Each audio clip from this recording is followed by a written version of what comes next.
How is it that Indian Army is able to consistently produce such amazing leaders? The army recognizes the cost of bad leaders because our mistakes come home in body bags.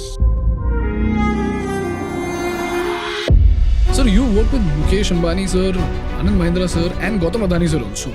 So how do these leaders function? There is a story there. Midas touch. जहाँ भी हाथ लगाता है, money. Today, whatever is happening in my organization, it's somewhere or the other stems from the inspiration that I've observed from you. The way you've spoken, the way you educate, the way you've kept the learning curve going.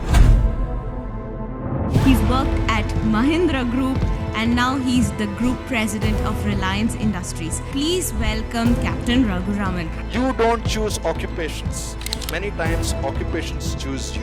He's been part of the Indian Army, he's fought terrorists at the Siachen Glacier. Indian Military Academy में लोहा फोड़ जोड़ा है. Do you believe these B schools train students to become great leaders? I don't think any school can teach people to become great leaders. So I think the real challenge India is going to be facing is this leadership pipeline. Dharavi today is about 400 square kilometers and it generates $4 billion if I'm not wrong. Really? The army is so strict on the outset. How do they ensure that the same people know how to break protocol and yet achieve the objective? If you don't, you're dealing with human lives. When you say half turn right, 1.5 million soldiers know it's 45 degrees. Sweating in peace so that you don't bleed in war. You're all ex-special forces. You jump out of aircrafts into Pakistan, you don't feel scared. But 50% of our population of women, they feel scared. Why are you saying? Like, I've done so much of work in the past 2 years. This was not called for. You went too far.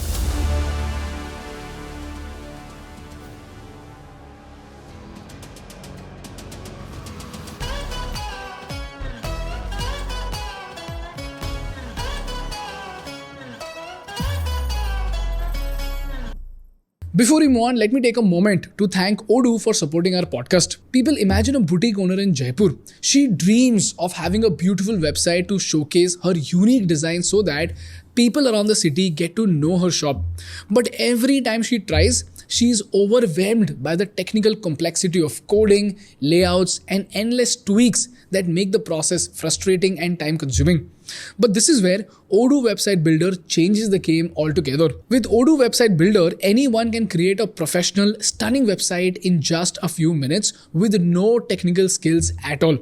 With its intuitive drag and drop design, you can place images, videos, or text exactly where you want.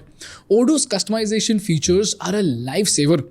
You can edit text, choose colors and reflect your brand and even select from an incredible library of Google fonts to find the perfect typography. And it doesn't stop there. Odoo lets you animate elements like text, buttons and images to create an interactive and dynamic website. And with tools to create stunning gradients, filters and unique shapes, you can design a website that truly stands out. And all of this can be done without technical expertise. And Odoo's website builder also has mobile responsiveness built in, ensuring that the website looks just as good on a smartphone as it does on a desktop. And with Odoo's integrated SEO tools and analytics, you can track visitors and grow your business very, very easily. The best part, your first app with Odoo is completely free for life, including hosting and unlimited support, and even a free domain name for a year. So if you want to grow your business, check out the link in the description and start building your business with Odoo today. Hi everybody, this episode of the podcast is very special because today I have my first and only super boss at the podcast. His name is Captain Raghu Raman and Raghu sir has worked with Mukesh Ambani, Gautam Adani and even Anand Mahindra. And I just happened to have the fortune to be his intern at the very start of my career at Reliance. And what makes him extremely special is that he has worked with the Indian Army for 11 years, then he worked in the corporate sector for 13 years, and after 2611, he even led the NAD grid unit for India. So in this podcast, he brings 3 decades of wisdom in about 2.5 hours, which will give you such timeless leadership lessons that you will keep revisiting this episode over and over again. And by the way, this episode just starts abruptly with Raghu sir speaking because we just started rolling the cameras while we were having a candid conversation. So sit back, take notes, and let me know in the comments about what you think about Raghu sir and this wonderful leadership episode. So, if you look at any org chart of any organization, including your own, छोटा सा organization, बड़ा का तो बात मत करो, सरकार को भी ले लो. No org chart, firstly, is dated. All of them are 3-4 years old. None of them are current. And regardless of the size of the organization, I worked with Reliance, Mahindra, all of these companies. None of the org charts is actually populated more than, you'd be lucky if it's about 80%, 70% populated. Okay. 20%, 30% khali hai abhi bhi. How do I know that? Strategic leaders are double hatting. They're doing multiple functions. In addition to their main charge, they're doing something else. More than one thing at times. They are taking strategic decisions tactically. ये ऐसा ball आया तो उसको ऐसा मार दिया अभी. अब this employee is going to leave तो उसको किसी तरीके से रोक लिया. It's not solving the problem in a strategic manner. You're just dealing with the symptoms at that point of time. The third indication is that whenever you're trying to hire people, you're constantly being told good people are not there. It's hard. I'm sure you have to interview 20, 30 people before you actually get one person who you think. And even in the 70% population, deep inside, the organization knows इसमें से भी 10-15% fully ready नहीं है, but अभी बिठा दिया है वहाँ पे, we'll probably sort of learn on the job. If this is the situation when we are at 3.5 trillion, what's going to happen when we go to 4.5? Forget about 14, 15, whatever, la la land they are in. When it goes to 4.5, what's going to happen? Let me give you an example of Dharavi now. Dharavi today is about 400 square kilometers and it generates $4 billion, if I'm not wrong. $4.2 billion. $4 billion? $4 billion GDP per year. Look at the industries there. Huge amount of industries, leather, and all of that stuff. 4 billion is the GDP. Now, whoever redevelops it, whether it's Gautam Bhai or whoever, at some point it'll get redeveloped. You can't have a second largest slum sitting in the most valuable real estate of the country forever. It's not going to happen. Now, when that becomes a BKC or hopefully a Canary Wharf, it's going to become at least 100x. 400 billion में तो 15 Mahindra fit हो जाएंगे. Where will the leadership come from? So the talent that you're going to be getting is a very weak pipeline, extremely weak pipeline. You know that. You know what's happening in colleges, in terms of general awareness and all of that. So I think the real challenge India is going to be facing is this leadership pipeline, which, because at the end of the day, when you look at the products that come out, if you're going to be hiring from IIMs, if that's your belief, that top 20, 50 institutes is where it's a fucking clusterfuck. Everyone is hiring from there only. True. Right? So it's a same homogeneous, incestuous pool. वो Unilever भी घुसा हुआ है उसमें, Accenture भी घुसा हुआ है, लाइन में खड़ा हुआ है, Reliance भी घुसा हुआ है उसी में, to take the same people. So very clearly, there's going to be a supply and demand problem of leadership. Do you believe these B schools train students to become great leaders? I don't think any school can teach people to become great leaders. I think a school can provide an environment. It can provide, it's a bit like when I was in school, when you were in school. Anyone else here in school must have wondered, why the F am I learning trigonometry and calculus? Have you ever used calculus in your life? Or trigonometry for that matter? But that's a bit like doing push-ups. It doesn't matter what sports you're playing. Now, I may be a basketballer or I may be a footballer or, a table tennis player. And my coach makes me do push-ups. I can ask, push-up ka kya fayda hai isme? There is. Because when you learn trigonometry, you're mentally exercising those synapses, which are problem-solving synapses of solving abstract problems. Because calculus is an abstract problem. You can't see it. It's not like a jigsaw that you can physically take pieces and you got to visualize something.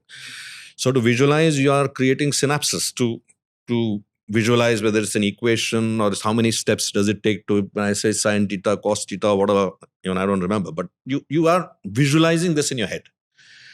That is the mental exercise which a school provides you an environment to do. But it doesn't mean that every individual who goes to the school will end up becoming a good leader. It doesn't mean that. Some may. And again, a good leader is a very difficult definition. It's a very difficult definition. What is a good leader? I mean, a person, maybe 20, 30 years ago, the image that we grew up in, an environment that I grew up in, and I think I speak for that generation, a very hierarchical sort of, you joined as a GT and then you became a, junior manager, then middle manager, then senior manager, then SVP, VP, PP, and CEO. So very authoritarian style. If somebody's got, as I often say, white hair or no hair, then he's supposed to be, better than a guy who's got black hair. And that works in an environment where everything is predictable. So if you're in oil and gas, you're in manufacturing, you're in old industries, automotive industry, old industries, not new automotive industry, old automotive industries, then yeah, it seemed to make sense. You learned the ropes, you've seen factory strikes, you've seen OPEC raising the prices, you've seen a flame out happening, you've seen a Bhopal gas tragedy. And so you're sort of soaked into all of that. And this works really, really well in an environment that does not change. But in an environment where there is change happening rapidly, these things are actually a disadvantage. I mean, this I was mentioning to you, this is actually not my observation, but I read it in Rory's book, where he talks about the bees waggle dance. You know the story?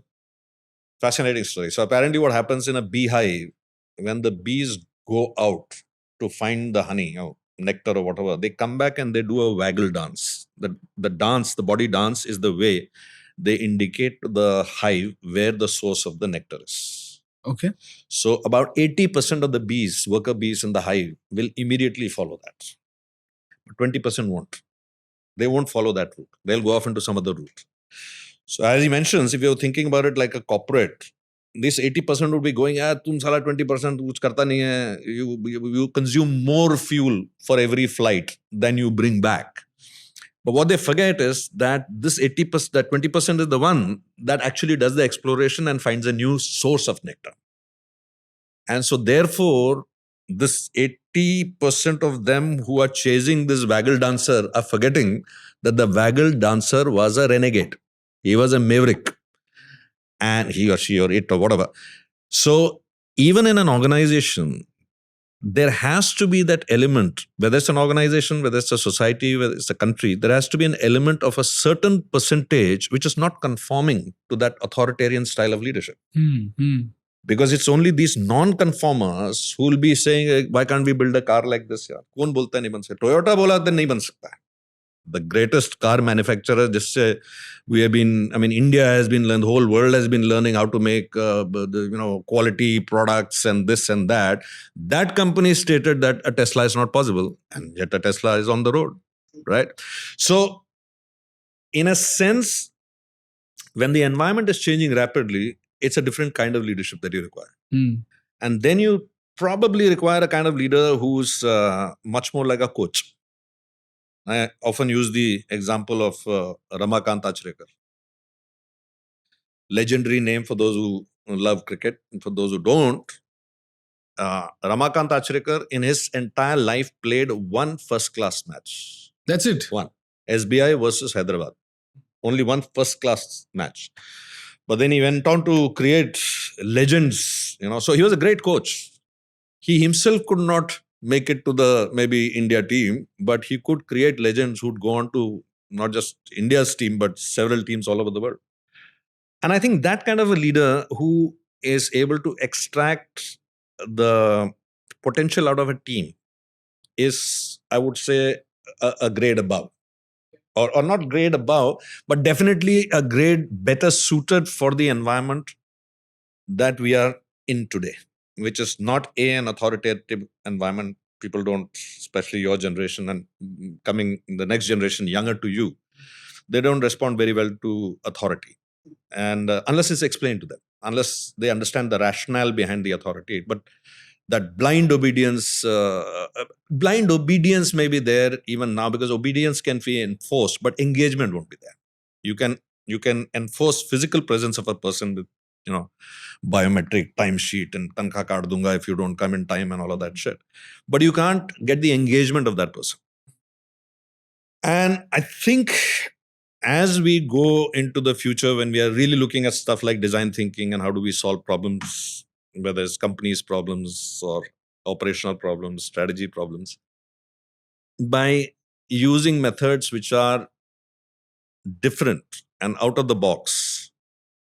And if any organization, including yourselves, if you think that innovation and creativity is going to be one of the essence of your competitive advantage, if you're the kind who's making, mitti ka diyas in Diwali, then it doesn't matter, because you're going to make the same damn thing every year and hawk it in the market. You just have to take mud, heat it up, make it, put it back into the market. But if you're into innovation, if you want to be competing against Apple, if you are an Indian mobile company which is looking to take on a Korean giant, or you're looking at even say a service industry which is very different, then by definition you need a creative environment. And a creative environment will only happen in a psychologically safe environment, where even the youngest of the team or the person who's just joined you 3 days ago can actually raise the hand and say, no, I don't think this is a good idea, or maybe this is a better idea, or whatever.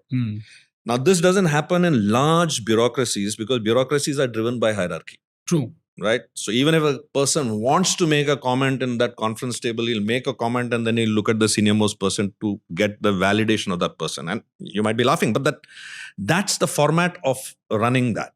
You can't run a 1.5 million strong, say, army by having everyone, having their own ideas during operations and all that. Then you need that when you say half turn right, 1.5 million soldiers know it's 45 degrees. There is no debate on that. You're 43 or 47. But you allow huge diversity and huge individuality of thinking in the units themselves. So if you actually see, the Indian Army is one of the most diverse organizations in the world. I mean, different regiments, different soldiers from different, a Madras battalion, what it eats, and a Jat battalion, what it eats, a logistical nightmare for the Indian Army, because everything is different. But operational command is a unified command.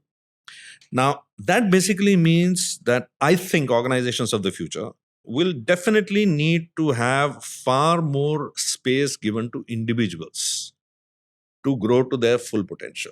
So, which is a common term for that is the gardener leader. The gardener leader who thinks of her job or his job as creating the right environment for every plant to reach their full potential. In fact, I've learned this from you, sir, which is being a gardener. In fact, I keep telling my team also the same thing, that every person who comes in your organization is like a plant. Well, the only thing I can tell you is you learned it, I think, 2 decades before I did. So, so I think, but times are also different. Times are different now, I think. And it also depends hell of a lot on the businesses that we are in. If you're in a highly creative business, like a copywriting business or your business, which requires new content and anticipatory content, not lag content. Well, Russia-Ukraine war ho gaya, there'll be 50 channels which will explain. And by the way, there'll be channels who have a stronger locus standi than you. He's a war channel. He does nothing else except war.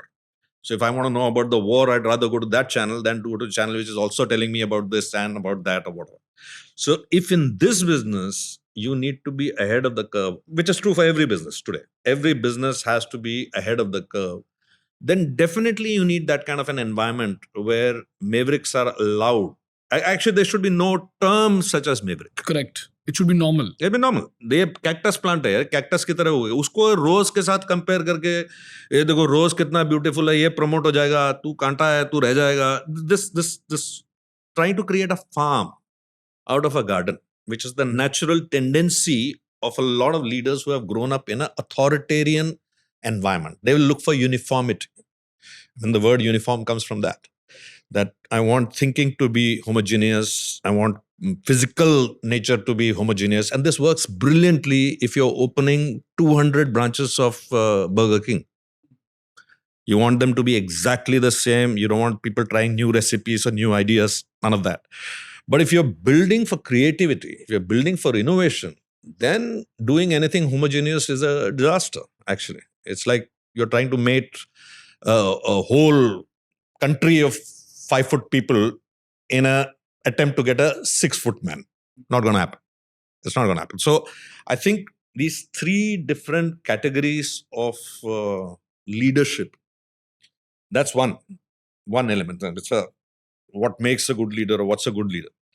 The second is also, I think there are these 4 levels which are not formally taught. And like Steve Jobs said, you can only look back and join the dots. And when I look back now as a fly on the wall, I can very clearly see those 4 levels of leadership. So the first level is, of course, tactical, where it's a lot of energy. I mean, it's much more of what we call ready, fire, aim. Can you help me understand this with an example? Yeah, sure. So you're an example.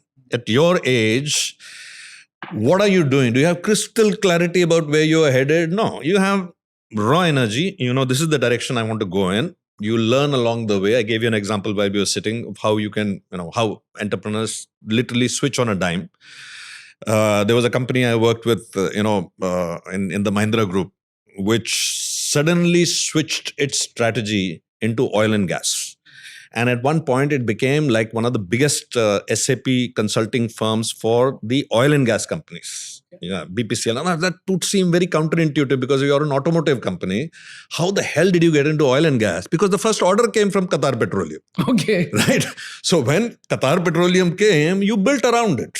And you got the expertise of oil and gas, and then you pitched to BP.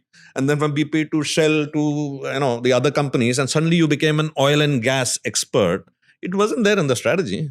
It was happenstance. So a tactical leadership, a lot of it is about the cards you're dealt and how you play. And it does have a lot of element of personal energy, personal drive, personal chutzpah, personal ability to take risks and all of that. So kind of a bullish individual. But then when you get to the operational level, which is the next level, typically people reach in their 30s, early 30s, when they are now supposed to work with other teams. So now this 32-year-old bullheaded person has to realize, ye audit wala bhi set ka hi kaam kar raha hai yaar. He is not after your, life. He is also doing the job that has been entrusted to him. So if you're in marketing and the finance guy is constantly asking a voucher, tum isme kyun gaya? Why didn't you travel in this flight instead of that flight? He is doing his job.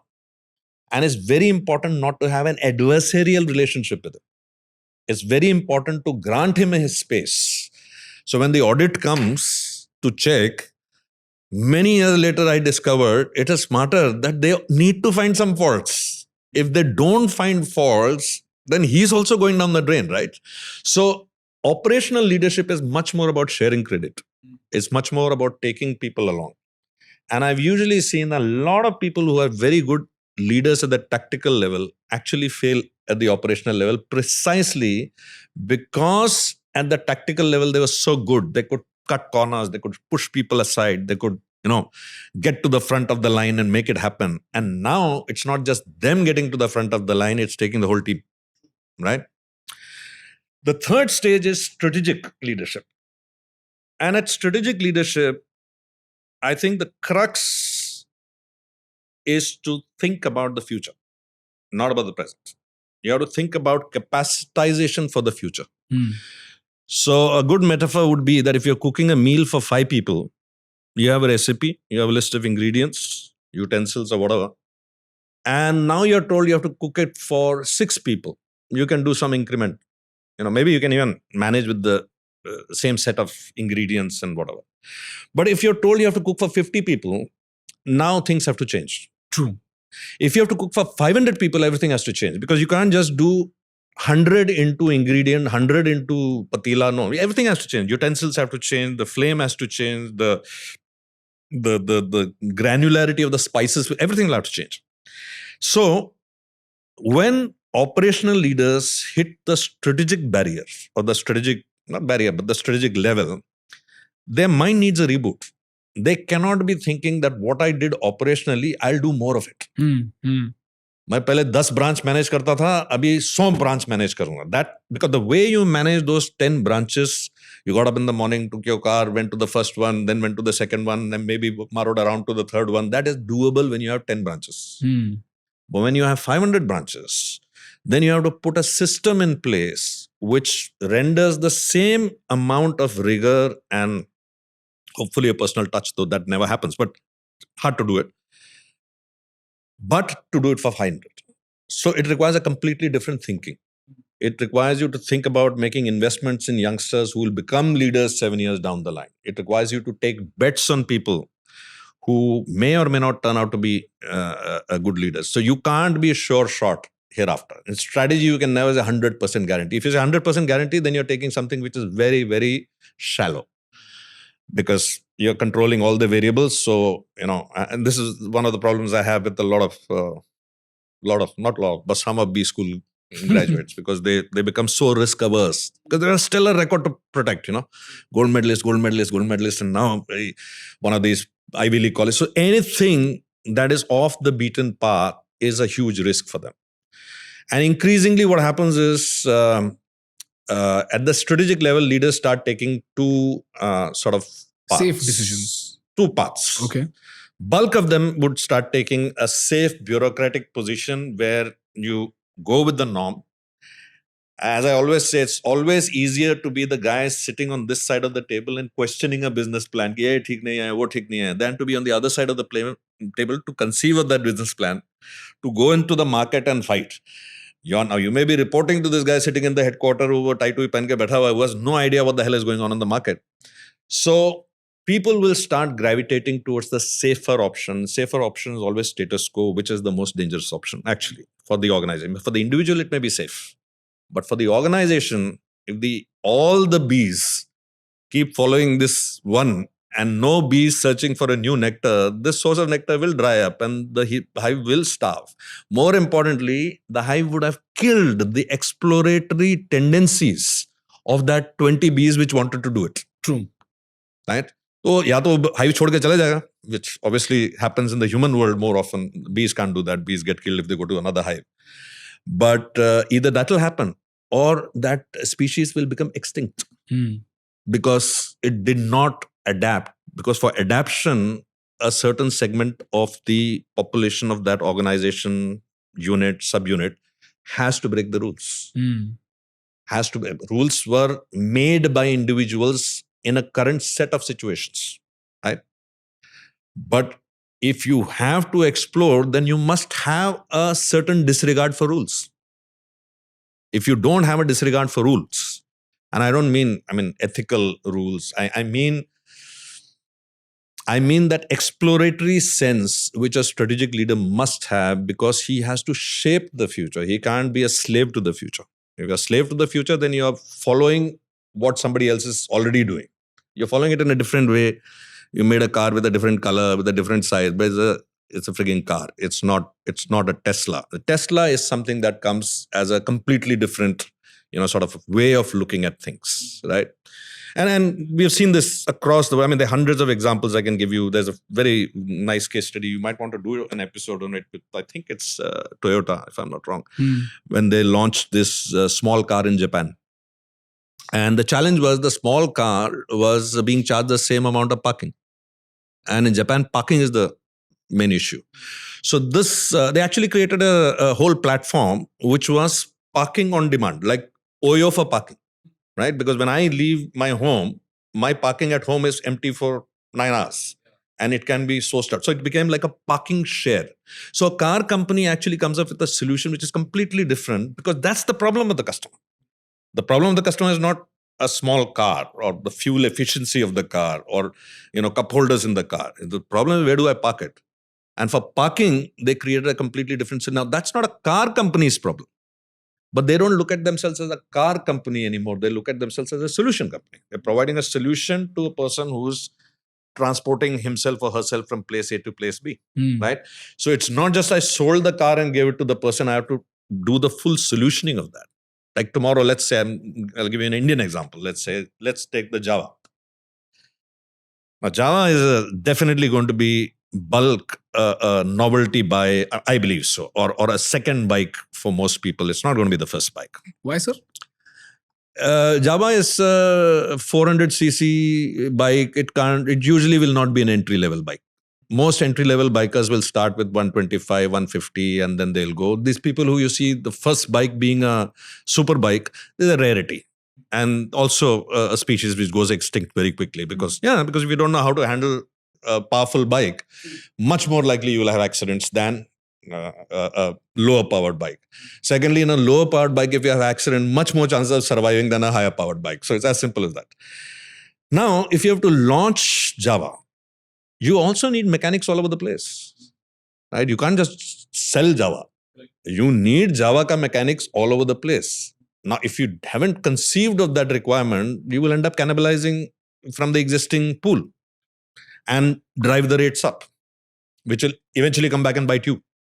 So I think in strategic thinking, you have to start thinking about capacity and not about how do I deal with the next quarter or the quarter. Matter of fact, anybody who's focusing on the next quarter or the next year is usually not a very good strategic leader. Because you want to do anything in strategy, it's going to take you at least 5 to 7 years to get it done. It's a bit like saying, how do we improve India's health? Right? How do we improve India's health? It ranges from number of hospitals and goes all the way down to the nutrition of an expectant mother. Right? Sanitation, clean air, 14 of the most polluted cities. How are you even talking about healthcare and all that? So it's a mosaic of solutions that have to work together like an intricate clock, like an intricate watch. It's not one yodha or one gladiator who will say, I'll go and get it done. That stops at tactical level. It can't be carried through to strategic levels. Then there's one level above that, which is, I'm just saying it for the sake of completion of the 4. It's not that many of us will reach there, but that's the doctrinal level. When you're shaping the doctrine. That's like a KV Kamath or a Deepak Parekh or, who are shaping the entire financial doctrine of the country or the mobility doctrine of the country or the medicine doctrine of the country. So that's the doctrinal level leadership, which of course means you should have gone through all these levels and understood the nuances on ground before you get to that level, because both strategic and doctrine levels are levels where you often have to choose between the lesser of the two evils. I think by the time a leader gets to a strategic level, the right and wrong answers will stop coming to him.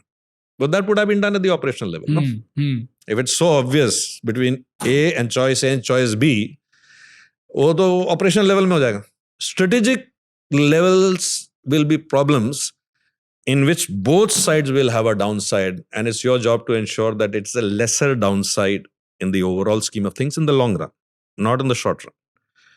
So, that's one of the ironies of our country also, that most of our country's leaders, including the government leaders, I'm talking bureaucracy, not the politicians, the bureaucracy, they are judged on a yearly basis. So what can I do in a yearly basis? I can build a lot of toilets and show you that I've built a lot of toilets. But have I changed the culture of that usage, culture of that environment? Have I ensured sustenance of a habit?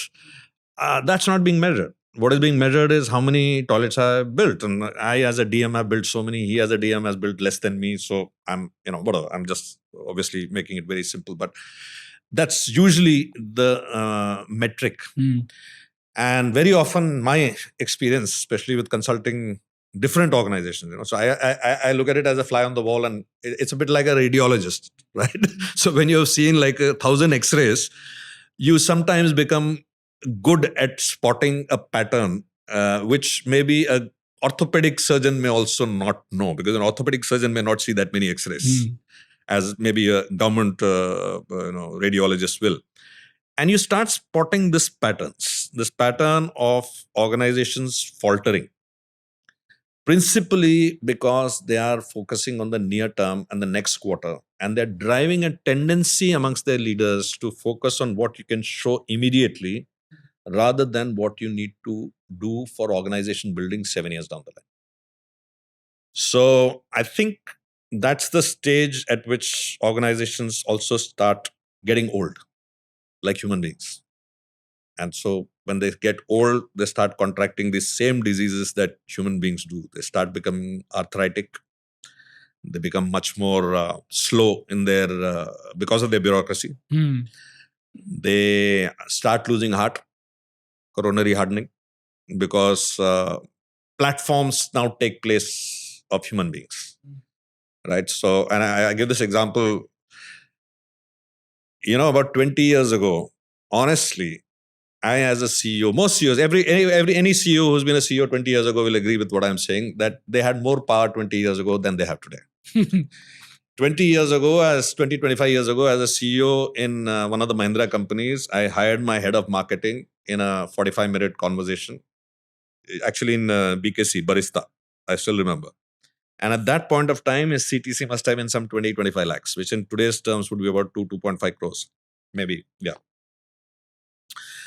Now, interestingly, I met this guy, had a conversation with him, liked the chap, told my HR, okay, I like the guy, now do your buddy, whatever, subsidies that carry out to do and get him. Today, forget about 2 crores, even a 70 lakh hire. I don't think any CEO can hire him directly. Why so, sir? उसको इससे मिलवाओ, then the regional head has to be met, then the metric structure में that person has to meet. There is a lot of diffusion of accountability. So before I hire him and say, in case he flops and something goes wrong and the blame comes on me, let me make him meet 4 other people so that my decision is diffused and my accountability is diffused, that in case something goes wrong, then I can always say, इससे भी मिलवाया था, sir, आपसे भी मिलवाया था, इससे भी करवाया था. So I am basically covering my bases. Increasingly, the environment in organizations is becoming an environment that is pushing people towards the safety of status quo. And I'll give you an example. Honestly, 2 decades ago, an employee could really approach, and I'll speak for myself, because approach me and tell me, sir, aapne mere ko transfer kar diya from this place to, let's say, Jamnagar. And I just brought my mother for some operation to Bombay. And had you give me 1 month, I would have gone, abhi bhi jaunga, order hai to jaunga. You could actually look into his eyes and say, you know what, this guy has got a genuine case. And you could call up the HR and say, okay, defer it. Today, that request will come to you via email. It'll come to you through the system. And by the time it reaches you for a decision, the HR business partner has already given the command. So this will set up precedence. If you do this, this will have very, circular effect on because a triangular posting, this, that. So leaders are being made to gravitate towards the SOP. I think a leader's job is to deviate from the SOP. It is the manager's job to follow the SOP. The leader has to look and say, this situation cannot be dealt with by SOP because it didn't happen before. It's a new situation. There's a true story I'm telling you, by the way. Doesn't really matter which company, MNC, like tier 1 company. Okay. High performing individual is given a counselled out report during a certain year. So you look at the track record, it's been high performance for the last 4-5 years. This year, it's really bad performance, which is true. Now, the person has got a counselled out report, but the fact is both her parents died within 72 hours during COVID. Now, ये कहीं system में नहीं है ना, because in the appraisal system, parent का death का कोई column ही नहीं है, emotional damage का कोई column ही नहीं है, mental state का कोई column ही नहीं है. So, judgment is being made on metrics which are calculative metrics which apply to bricks and stones and lights and electricity. They don't apply to human beings. Correct. Right. It's a bit like, if you're setting up a factory, you have a important piece of equipment in that factory, let's say a boiler. Now in your planning, you can say that I will have N+1. And if you really want to plan on redundancies, you will have N+2. Because let's say this boiler is down for maintenance and the other one is in its place and that goes bad. So you need N+2, right? Human beings are not like boilers. Try and do the same metaphor for a very special relationship you have and say, मैंने एक backup रखा हुआ है. See what happens to the first one, right? So human beings are not like that. Human beings will get insecure when they will see anything that is threatening them. And a lot of the organizations, I think today, drive their people with threats. Threats. Yeah, threats. If you don't come on time, we'll cut your salary. If you don't achieve this, you will not. Exactly. When you're promised a certain compensation, let's say that, or a remuneration for your efforts, it's always conditional. And it's conditional on you achieving targets. And those targets are always driven. They are not, usually they are driven targets. They're driven, most corporates, it's a regular, you've been there, it's a regular affair every 18 months that there will be a headcount jihad which will go. So basically you have to do the same work with lesser number of people. And this constant metric of looking at measurements of input and output. You remember in school we had this, I'm sure all of us would have had somewhere in algebra that if 8 people can dig a 10 feet hole in 10 hours time, then how many people are required? It depends on the people, man. Yeah. But that's never taught to you in school, right?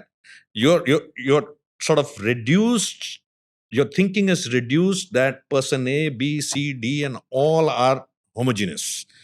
And they'll all have X unit of, it's very Frederick Taylor's thick way of thinking, assembly line way of thinking. And that, like I said, it works for that authoritarian, it works for that where you're just doing assembly of something. But if it's something creative, then the entire, the rule book changes completely. I think that rule book change is not really taught. If he gets one odd good leader, kismat se, to seekh lenge. Otherwise, I've seen a lot of excellent tactical leaders who are still using tactical leadership at strategic levels. And they're hitting the wall, they are having high attrition, people are leaving. But this person still continues to think that she or he is a great tactical leader, which is true. They are a great tactical leader. But this structural change, which requires for you to move from a tactical leadership to a strategic leadership, I don't think it's structurally taught in India Inc. Got it. It's not taught. So you speak about leadership at 26,000 feet. I was there for that talk at Marriott and it was mind-blowing. You gave such anecdotes, such powerful anecdotes that it brought tears to many people's eyes. And from there, I understood that Indian Army by default does something so well that it produces great leaders by design. So what is so special about the Indian Army that it consistently generates, I wouldn't say generate, but how is it that Indian Army is able to consistently produce such amazing leaders? So I just want to reframe your question so that we are correct on the facts. Firstly, I think should be the Indian Defence Forces because Army, Navy, Air Force all come in that. So that's point number one. Point number two, I think this is true for all armies of the world. It's all good armies of the world. I think it's true. The principles that I'm going to talk to you about, they are true. First and foremost, and I think a huge lesson can be taken by India Inc., all the corporates, is how learning and development is structured in the army. So you have an army command. You know that India is divided into army commands. Okay, geographically, north, south, I'm simplifying it. There are, of course, special commands and all of that. So each command is headed by an army commander.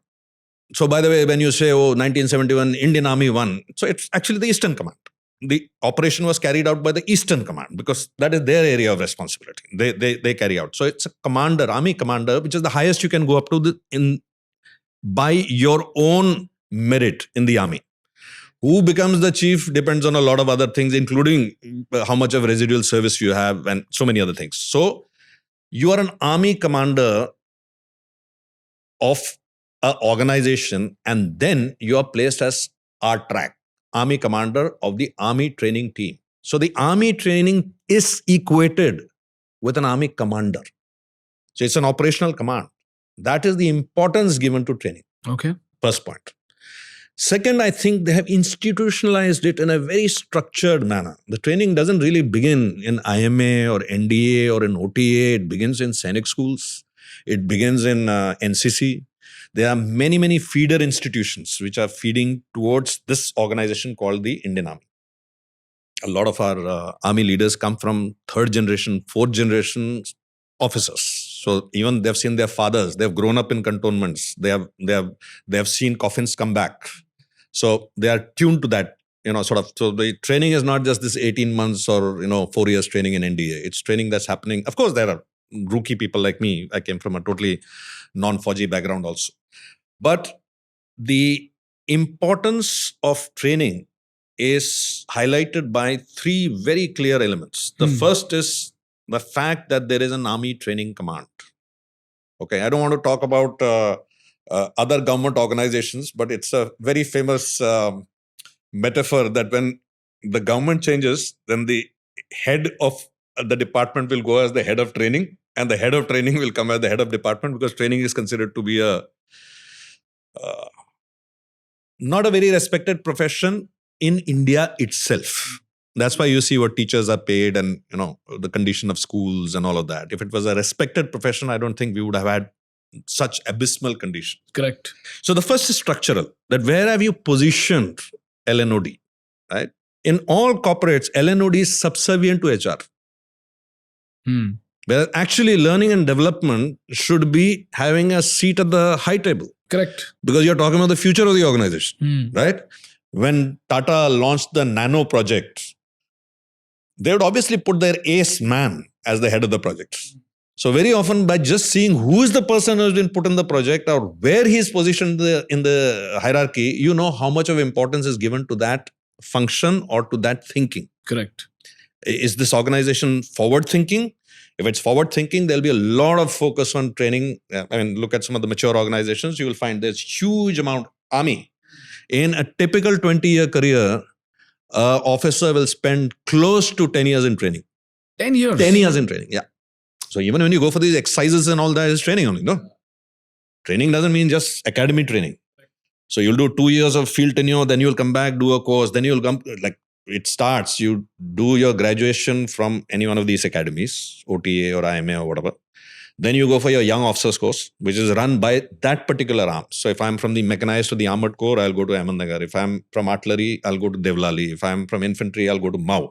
Where a specialist school that specializes in that will train me again.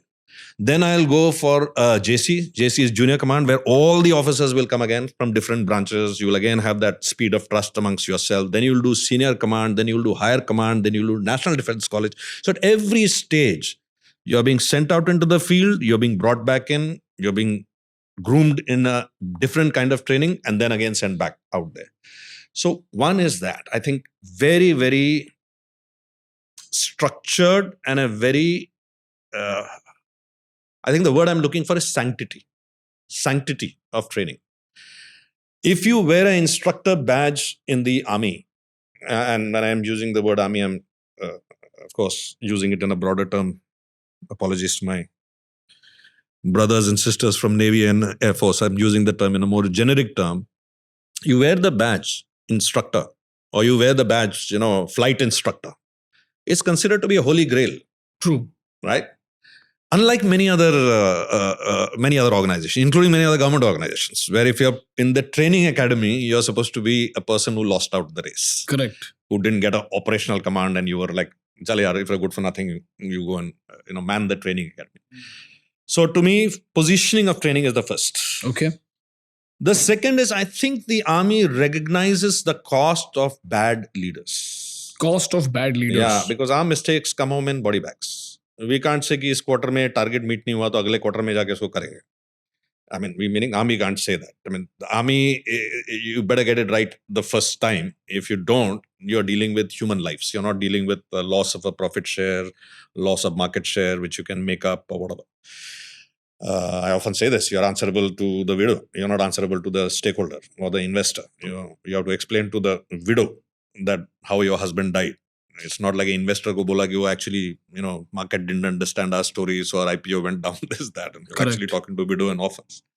So the importance of training, therefore, becomes that much more rigorous.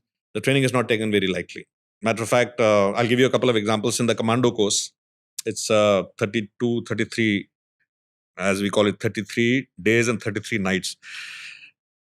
If you get injured on the 29th day, you go back to the unit and you come back when you're healthy and you finish the course starting from the beginning. Okay. That's the sanctity. All I'm saying is, it's not like you got injured on the 29th day or you didn't complete one leg of it and they say, it's okay, we'll give you a participation certificate. There's no such thing. Okay. You have to complete the course. If you have to complete the course, you get injured on the 30th day, you will be returned to you. It's called return to unit. You will be returned back to your unit. And when you become shape 1, which is the army terminology for becoming like healthy, SHAPE, shape 1, the nice sexy acronym, but it actually stands for skeletal system, heart system, stuff like that. So you become shape 1 and you have to go back and complete it. It's not like that piece can be चलो यार छोड़ो यार एक last test रह गया था उसको pass कर दो आगे. It is not because he will learn anything more in the last 2 days. It is to retain the sanctity that if you have not completed it, you have not completed it. So I think that's the second aspect, that the sanctity of the training. But matter of fact, when you're there's certain courses in the army for which vacancies are given to the unit. So the unit is at discretion to send whichever officer they want to send.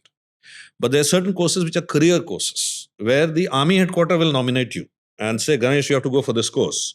And if you refuse to go for the course, then you have to give an adverse career certificate, which says that in case my career gets affected by my not doing this course, I'm not going to bring a redressal of grievances. So that's the sanctity. So it's even a commanding officer does not have control over certain courses for which you have to go. He can't stop you. ये अपना senior command के लिए नहीं जाएगा ये, या staff college के लिए नहीं जाएगा. He can't do that, right? Which a lot of CEOs do. Matter of fact, I've seen most CEOs in large conglomerates will make sure that their best people are never given time to train. Why, sir? Because they are the ones who are doing the heavy lifting. And he is looking at the next quarter. He is not looking at the next 5 or 7 years. He is looking at next quarter, मेरा number ये मेरा star salesman है. तो इसका 40% order book ये complete करता है. So I cannot give him time to go and learn the negotiation skills, the art of deal making. I need him to go keep calling on the guys and keep getting, collections. That's the attitude. So it becomes a very short-term transactional kind of thing. Whereas in the army, you are planning for his career to go right up to, as we say, from literally womb to tomb, because your commissioning is done by your CO and your last ceremonies are done by the Subedar Major. It happens, the entire HR is in the unit from your life to death. And I think the last reason is we know that as instructors, we were taught by our own instructors, it's much, much better to make your troops sweat in peace Then bleed in war. So it's a bit like, I don't know if you like to ride motorcycles. I do a lot of riding, as you saw in that video. So whenever you're wearing clothing while riding, it's very uncomfortable. Yeah. Extremely uncomfortable. Because first, it's heavy. Second, it's hot. But you never wear riding clothes to ride. You wear riding clothes to fall. Correct. Right? So you may not have fallen for like 1,000 kilometers, but you can't take off your jacket ki 1,000 kilometer nahi gira, iska matlab I'll take off my safety jacket. It's a bit like that. So I think that sanctity, institutionalization, rigor, and the positioning of training, that's what turns out leaders. Now, most organizations will create internal structures of competitiveness, which is almost fratricidal. So let's say the North Zone head has a bad quarter. The happiest man in the room is the South Zone head, because he's not competing with an external person. He's competing internally. So you make an organization compete for 364 days in a year. One day you take them for an offsite and say, now you collaborate. How is that going to happen? So the big delta between what is said in the town hall and what is said in the appraisal, right? The big delta in our education system where we are taught this is the way to write an exam. That first you hide your creation, then you create. 18 years later, you're telling the same kid, now you collaborate. So this dissonance between what we say and what we do is usually the result of having poor stream or a poor pipeline of leaders. And then we look at an organization which is actually doing it and we say, how are they doing it? They're doing it because they're doing it. Yeah, because they're doing it well. No, they're doing it because they are actually making an investment. They're putting a position which says that this man is responsible for training and he's equal to any one of the army commanders. This is our training budget. This is the sanctity of our training that even a commanding officer cannot stop it. you do these 7 things, you will end up, it's a bit like, how do I get healthier? You stop bad habits, you eat generally good food, you exercise, you sleep well, you will become healthier. Now, when a person is doing all of these things and another person is doing none of these things, if the person doing none of these things look at the first person, how is he doing it? There's nothing to be so astonished about. You have to be more introspective about what you are not doing, which is why leaders aren't being created. So importance positioning of training, understanding the cost of bad leaders, and sweating in peace so that you don't bleed in war. Yeah, because I think corporates don't recognize the cost of bad leaders, the opportunity cost of bad leaders, the bad juju that they create in the organization, which causes good people to leave, the culture of sycophancy that they will set in, the dwarfism that they'll create. They'll make sure that the next person who's coming in will never be a threat to them. So all of these things are the real cost of a poor leadership, which actually it's like terminal cancer. It can take out an organization or the happiness index of an organization. It really can take it out. So I remember in Reliance, you used to ask everybody to read books. So you remember I used to have the stacks of books, and then I ended up becoming the library where I started lending all the books to people. And then when I asked Karthikeyan sir as to why are you reading books and how do you find time for that? And that's when he said that, Raghu wants us to read these books and deliver talks so that we can widen our horizon of thinking. And during that time, I understood that you were the L&D department of that entire floor where everybody was reading. And that's what helped me understand the importance of books. And ever since then, I've never stopped reading. I've always read. And every time I read a book, I understand how much we have to expand in terms of the way we look at things, in terms of how to agree to disagree, and how do you build a good team. And I remember these books like Culture Code, Influence, Start With Why, all these books that we used to read and brainstorm about. And that is when I understood that an organization that learns, in fact, you are the one who gave me this example, 2G, 3G, 4G. If a nation has 2G, they're communicating slower, they're learning slower. So they're practically paralyzed. It's a velocity. It's your velocity. Yeah. But if an organization learns faster, if they iterate faster, fail faster, they're more like 4G and 5G.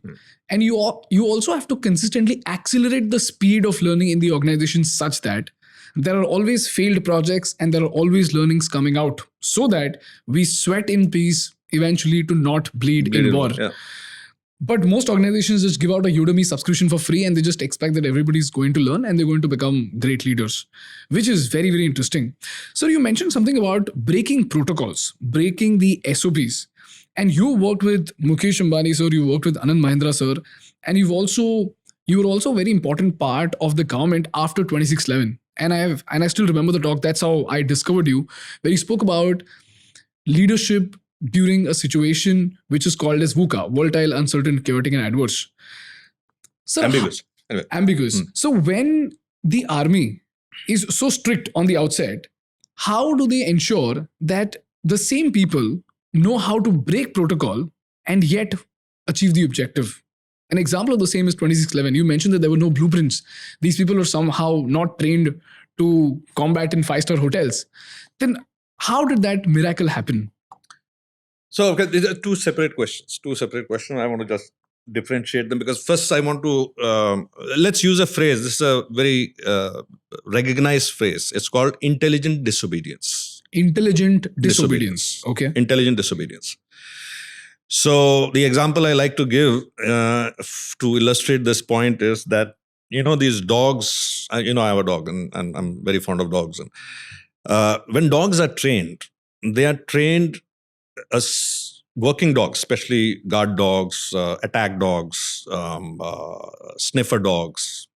These are trained like to a very high degree of obedience. They are trained to 100% obedience because you can't have an attack dog which is not 100% obedience, right? But there is a level of training which goes beyond that. Okay. Where there's chosen animals amongst the dogs and they're trained for 90% obedience and 10% disobedience. Okay. Now you'd imagine, why would that be? These are seeing eye dogs. Seeing eye dogs? Yeah, for the blind. Okay. So the dog must be capable of taking a decision even if the owner says cross the road. And the dog sees an electric car coming, the dog must have intelligent disobedience. But the dog is also trained that the dog will not just do anything. It will come and stand in front of the owner. It will come and block his path. So he's telling the owner that there is a reason why I'm disobeying you. Right? I think this phenomenon, and by the way, I don't want to, sort of keep harping on the armed forces alone, because good leadership and good execution is not the prerogative only of one, you saw it during COVID, you've seen medical teams doing it, you've seen, I saw it during the floods in Mumbai, situational leadership where people came out of the slums and they went to the cars and they offered the women that you can come and use our toilets, because they knew that the women in the cars will not do that, right? So leadership is not the prerogative of any one area. So coming back to the question that how do you create an environment where leaders have the ability to break protocol so long as the intent is right. And of course, before you start breaking protocol, you need to have a good track record. You need to have a record of wins behind you to be able to take a call that on this particular case, I'm taking a punt on this person. I mean, you've seen that in Reliance. I would sometimes take a punt on my gut on a leader or on a hire, which all the HR sort of matrix would say that we shouldn't hire him. But that ability to take a gut feel, one, it comes over time. And secondly, the guts to do that also comes when you have a track record of centuries behind you. Then you can try a new bloody helicopter shot or something. Because you got enough centuries behind you. So when you try it and get out on a duck or whatever, it's okay. You're doing that. You can't do your first career, sort of move with that. Very high risk strategy. So I think also it depends on leaders, how they encourage their younger leaders to start taking some decisions. I've always said this in any organization that I've worked with, I've said that it is not the empowerment that you give to a subordinate or the value of that empowerment which really shows. The real empowerment is shown when the first individual misuses it. How do you react? If you shut it down immediately because that one guy misused it, then you didn't really ever give it. You just gave it, but you're still holding the reins from the back. Actually, there have to be, I told you about those 3 diseases. There's a 4th one. There's a lot of toxins in the organizations which are not flushed out. Okay. And I think there have to be these rituals which allow for those toxins to be flushed out. Good leaders must design rituals which detoxify the company. Okay. And one of those rituals might be admitting your own vulnerability straight away. Usually the people I work with, including you, I communicate upfront that I do lose my temper sometimes. True. But please don't take it too hard because I'll be crying more that night than you will be. Now, I know that is not an excuse, but that is a ritual by first acknowledging that, listen, I have some vulnerabilities and these vulnerabilities, I'm trying to control it. Over a period of time, I'll get there. But you start sort of creating these rituals to humanize. Not to humanize, to say it's okay. It's okay. If you want a psychologically safe environment, then I think the leadership has to be vulnerable. If the leader is कि मेरे को सब आता है, मेरे को सब मालूम है, मैं तोप हूँ, which honestly I must say, for some part of my career I was, I think they will create an environment which is unnecessarily tense. How does it happen in the army, sir? Because there everybody's like commanding officer, matlab bahut zyada respect and... Yeah. So there's one thing that you see from the outside of the army and there's one thing that you see from the inside of the army. Okay. And there's a story I very often tell about this. This was a story which happened literally 2 or 3 months after I got commissioned. Okay. And there was a major tournament in our division, which we won. My unit won. Basketball. And as luck would, basketball, as you know, 5 players. And 3 of the players were from my platoon. I still remember their names, all 3 of them. So as soon as this match ended, the whole, it's like Olympic medal jeet gaya. So, the celebrations on this, in the cantonment and all of that, especially our unit and all of that, woo-ha, dhol pitai and all that happening. So these 3 rushed up to me and they said, Sab, out pass dila. So we are a combat unit, we are in field formation, which means our leave is restricted. But you can issue what is called an outpass. Outpass means you can go to, because you're local, you can go to your home, and in case of mobilization, you can come back immediately. So you won't get an outpass if you have to go to Kerala from Hisar, but from Hisar, if you have to go to Hasi, you will get an outpass. So these three came to me, and I asked them. One guy's wife was unwell, somebody's father had a fracture, third case, some other. So I went to my company commander, the gentleman called Subir Majumdar. I know, still considered one of my greatest mentors. So I went to his house, and same, the PT dress. I was still dressed in the PT dress. I went to his house, and somebody opened the door, and I went inside. He said, yes. So I said, sir, Dhyanchand, Kishan Singh, Devilal, they want to go on outpass. So, leke bhi aaya signature ke liye, because he has to sign. Company commander has to sign. Platoon commander can't sign. He said, why? So I said, so Dhyanchand's sister is unwell. This is it. 3 reasons I gave. All 3. Not required. Okay. I was stunned. I said, sir, we just won the bar. Not required. I was like crestfallen. I came out of his house like, I was almost in tears. These guys were waiting outside, bag pack karke. Ki साहब हो गया? तो ऐसे नहीं, साहब ने मना कर दिया. अरे छोड़ो साहब, इससे तो अच्छा हम सीनियर जैसे उसे करवा लेते साहब. हम तो नए साहब आए हैं, करवा के दे देंगे ये वो and all that. They're muttering under their breath and they go away, and I feel like I heal. Man, this is what I did training for, and platoon commander ये वो, 3 दिन का छुट्टी नहीं दे सकता मैंने को, outpass नहीं दे सकता. So I came back to the officers' mess. I was staying in the officers' mess. Bachelor stay in the officers' mess. I was staying there. So I was in the ante room watching TV, feeling like enraged internally, humiliated completely. So then this waiter comes and says कि वो Majumdar साहब ने आपको बार में बुलाया. फौज में तो you cannot not go. So I went there, but I had a very sulky, good evening sir kind of thing. So he told the barman, साहब को drink लगाओ. I said, no sir, it's okay. I said, come on, have a drink. And then he told me something which is the real story I want to tell you. And I often say this in organizations. He told me that this place where we are standing right now, the bar, it's a safe haven. It's a safe zone. Here you can talk to me as if you're drunk, even if you're a teetotaler. Okay. Right? And only 3 things will happen. Either you will convince me that I was wrong, or I will convince you that you were wrong, or the third thing will be we'll disagree with each other, but the buck stops at me यार. जब mobilization होगा ना, CEO मेरे से पूछेगा तेरे बंदे कहाँ हैं. वो तेरे से नहीं पूछेगा. तू 2 महीने पहले आया. वो मेरी गर्दन पकड़ेगा. So since the buck stops at me, I take the call, but the drink is on me, so that we don't walk out with any angst inside the heart, and you will now do whatever I ask you to do 100%. And then he tells me, Devilal, Kishan Singh, Dhyanchand are first cousins. Their first cousin sister is getting married somewhere. And had you given them leave, you would have become the laughing stock of this battalion कि नया साहब आया और ऐसा Charlie काटा नया साहब का, that you will be the laughing stock for the next 6 months until a new lieutenant comes and does some gadar like yours. So get to know your men before you become this bloody, rebel without a cause and all of that shit. So I think these kind of rituals are required, where you can actually have a heart-to-heart across levels and, just take that pus out and throw it out. It's almost like, vomiting after you've had bad food. There's no point in trying to drink Enosh, you just have to vomit it out. It has to be taken out of the system in some ways. So I think that's how you create those rituals. And there are different rituals for different organizations. Very interesting. Vulnerability, creative confidence, and establishing safety in such a way that people tell you when you're wrong.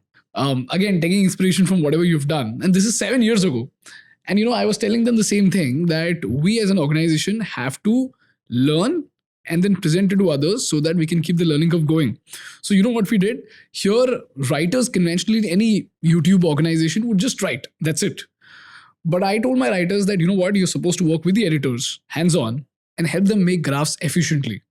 They did that. Then we took up another challenge. I told them that now, because of AI, we have a very big problem. We've got 30,000 students, but back then we did not have the resources to call these 30,000 students. So you are now supposed to figure out a way to use AI to make sure that we can call these 30,000 students and have a meaningful conversation with them.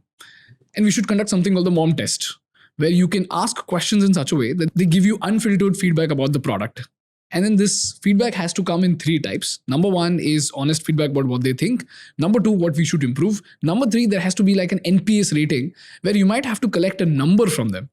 All of this has to be documented with no human involvement. Sir, they did it in 24 hours. They figured out 11 labs. They just rolled out a new update. Then that has to be integrated with another software called Twilio. The numbers have to be feeded. Then I got them in touch with the software company that I know. They're working with the software company to make sure this automation is done. And they told me by the end of the day that we can make 30,000 calls within a single day. And today the pilot is about to happen where you're about to call Teju's mother, my mother-in-law, and see if she's responding properly without understanding whether it's AI or not. And what I've realized is that the moment you start to do this, and the moment people bring their learnings in front of everybody, there is a statement out there that even though this guy's a writer, he's still working with AI. So it's not like your job is just very well defined. You're not working in a very large organization with just standard job descriptions. You're supposed, and this is what you spoke about, right? T-shaped leadership. That is, you have to be a generalized specialist. And this is something that we started following over here. And what we realized is that the learning curve is just so powerful that after a certain point, other people from different teams suddenly start taking up tasks which are not meant for them. And that pushes us forward. And that has made us such an agile organization that even for this podcast, it was something that just came out of the blue. And everything that comes out of the blue, one way or the other, it starts firing shots in such a way that then that becomes an important pillar in the organization, which is so interesting. So, while the lesson of the waggle dance is very, very almost laudatory about the 20 bees that don't fly, it's the 80 bees which pay the bills. Correct. Right. So, at a stage in an organization, you can be the waiter and the chef. But another stage, the federal regulations will not allow the chef to leave the kitchen and come out and create a hygiene problem. So I think this is this fine tuning between that exploratory phase and a productization phase. Yeah. In productization, you cannot have, ideation and all of that. I mean, there's a great example, which was, I heard it from another gentleman who was, I'm forgetting his name, but he was the CEO of Porsche. And during his time, he was there for like 6 or 7 years. Look it up. You can actually do a great episode on it. Porsche was like number one. As a matter of fact, one of the ads of Porsche is that nobody is perfect and they show 1, 2, 3, 4, 5 and 11th position BMW and then 12, 13, 14 Porsche like that. So it was during his time when he was the CEO.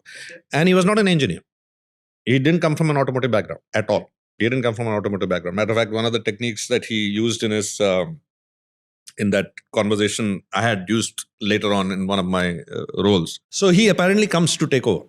And the day he comes to take over, he finds the office is empty. Nobody is there. And so where are they? They're on the racetrack. Everyone is on the racetrack because that's where the action happens, So he goes to the racetrack.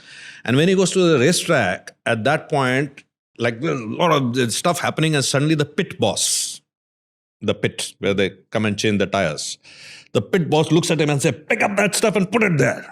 It's like stunned. He's like, the pit boss. Then he looks at him again and said, put that damn thing there. And he says, that's when I realized that when you're in the pit boss is the boss. There is no room at that point of saying, I actually have this idea that I'm thinking. That is in the planning stage. By the way, the army follows it also. In the army, if there is a situation that there is a river crossing which has to be tested by an engineer's expert, the engineer rep may be a major. But the patrol will be led by an infantry or a special forces officer who may be a lieutenant. For the patrol's duration, he is the boss. Right? It's not the major who is the boss. Because the major's specialization is in looking at the river crossing, weightage, tonnage, kaun sa Bailey bridge lagega, ye lagega, wo lagega. The lieutenant's job is to take the package to the area of reconnaissance and bring him back in one piece. That tasking the major can't interfere. He can give ideas. Hey, sun, yaar, tera experience nahi hai. Isliye tere ko main bata raha hu ye wo. But he cannot take command. In normal course, he cannot take command. So I think there has to be that delta between wild ideation, blue sky thinking, and the discipline of productization. Right? There many years ago, I was with Unilever. And we were implementing these protocols of information security. And the toughest people to get to follow any sort of a discipline are scholars. Scholars and research scientists, right? So I had an not an argument, but a conversation with one of the, very senior research scientists there, and he told me, no, it's not like your army. This is an area of knowledge, and in knowledge, it all comes by sharing. It's not by. So I told him, I think the most creative thing that human being has ever done till now is the taming of the atom, right? And Project Manhattan was done in complete secrecy. So this story I won't buy, that creativity cannot be done under constraints. And matter of fact, I think creativity should come within constraints. True. And the most creative things happen in constraints. So just going back to that point that you, and obviously very proudly said about the agility of the company and all of that, you must also temper that with the reality of your size and realize that this size it is possible. But the moment you start scaling up, or the moment you decide on a different model or a different element, or even in this model, there has to be a clear-cut stage where the ideation stops and the pit boss begins his execution. But if you don't do that, you will constantly have this, again, diffusion of accountability, who is really responsible for which piece. So I think there has to be no doubt a primary area of responsibility. You create something which I call a 1.5 portfolio. 1.5 portfolio. Yeah. One portfolio you're totally responsible for, and a half portfolio you'll pick up, which is out of interest. You want to learn about advertising, you want to learn about marketing, you want to learn about writing. So you pick that up as something that you do in addition to your primary responsibility. Like we did that GCS Connect and all that. Mukesh bhai, you do what you want. You do Joe Story, but your primary responsibility is head of risks. So I cannot have my talk received 5 million views, but Jamnagar mein accident ho gaya. That's not going to fly in any environment. It's not going to fly. So I think that is also a great way of developing new leaders, because you see who picks up. वो किताब पढ़ने को तो 100 लोगों को बोला होगा, but it's not that 100 people started reading it. Matter of fact, a lot of the advice that is given, whatever for what it's worth, I give. I know in a crowd of 100, about there's a question I usually ask in IMs, by the way. I say, how many of you want to be CEOs? And obviously, pretty much everyone raises their hands. So it's okay, keep your hands up. Now, half of you don't know what it actually means to be a CEO. You think, बड़ा गाड़ी में आएगा, corner office होगा, जब बढ़ जाएगा, जब मुकेश भाई से जाके मिलेगा, इससे मिलेगा. But you have no idea that he's not sleeping at night. Because if in your case, let's say for example, if 2 of your key resources leave you, your 30% of your senior leadership is gone. Right? One mishap happens in some, one porn video gets uploaded in your site by mistake. It's happened to Bazi. Bazi's CEO was in jail. You know that, right? Because some guy put up a MMS clip on his platform, right? So the CEO is worrying about all those things. The CEO is going to miss birthdays, going to miss anniversaries, is going to be not having enough time to focus on his health, her health, will miss a lot of milestones of life. And a CEO as a category is the highest in terms of heart attack, suicide, divorces, and insanity. True. So now when you look at it from that position, you suddenly realize, oh, wait a minute. It requires. So 50% don't know. Of the remaining 50%, 50% won't be willing to work as hard as it requires. It requires. I mean, there isn't, it's like, there is no CEO I know personally who has a 9 to 5. True. If you're a CEO, you cannot be, Billy Joel has a song which is good captains can't afford to sleep. So 50% won't be willing to work or put in those, that rigor, that sacrifice that is required. And of the remaining 50%, which may be about 10, 12 guys, half the guys won't get the break. They just won't get the break in life. So what are we left with? Maybe a number of 4 or 5 out of 100. And that's the strike rate of CEOs. Sir, you worked with Mukesh Ambani sir, Anand Mahindra sir, and Gautam Adani sir also.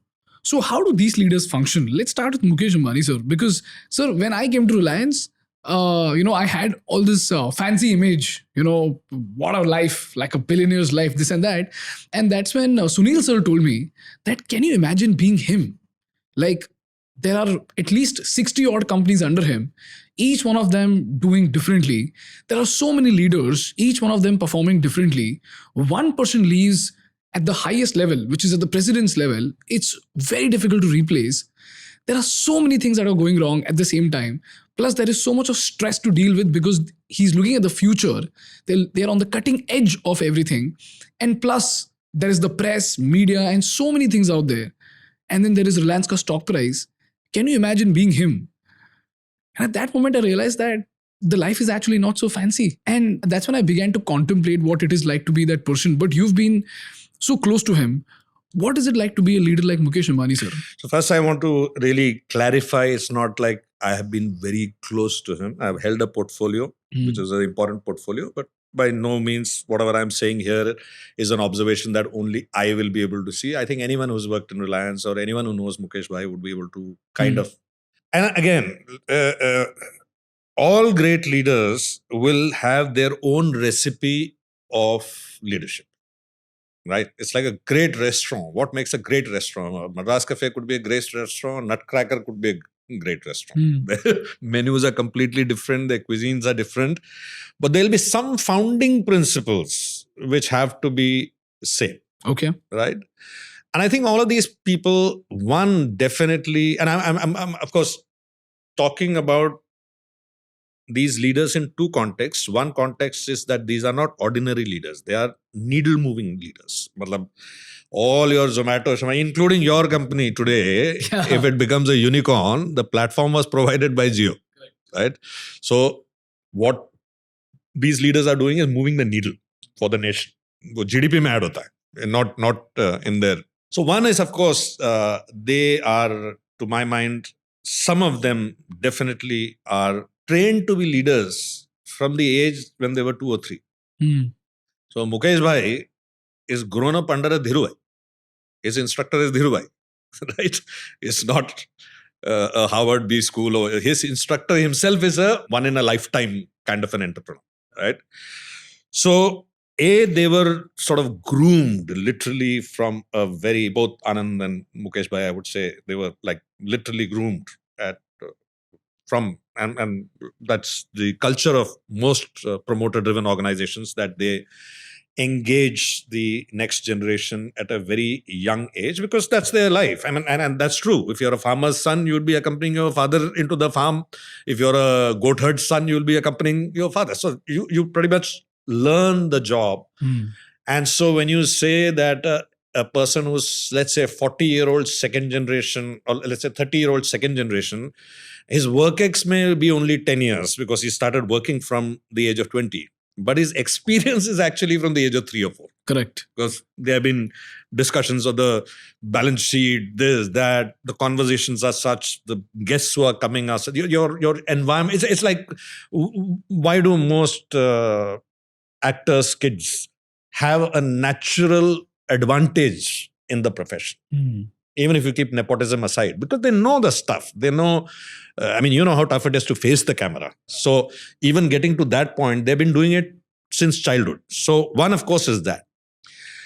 The second is they are extraordinarily hard workers. Extraordinarily hard workers. I mean, you just gave the specs. You're running one team here and you know what it takes to run that team. Now imagine running with all the exact elements that you put in. So there is no way you can not be a person who is not actively engaged at least 14 to 16 hours a day. I mean, you're constantly engaged with what you're doing. Third is, I think they are great people's persons. People's persons. Very great. Very, because you can't build a large enterprise or an empire. You can build a kingdom. You can't build an empire.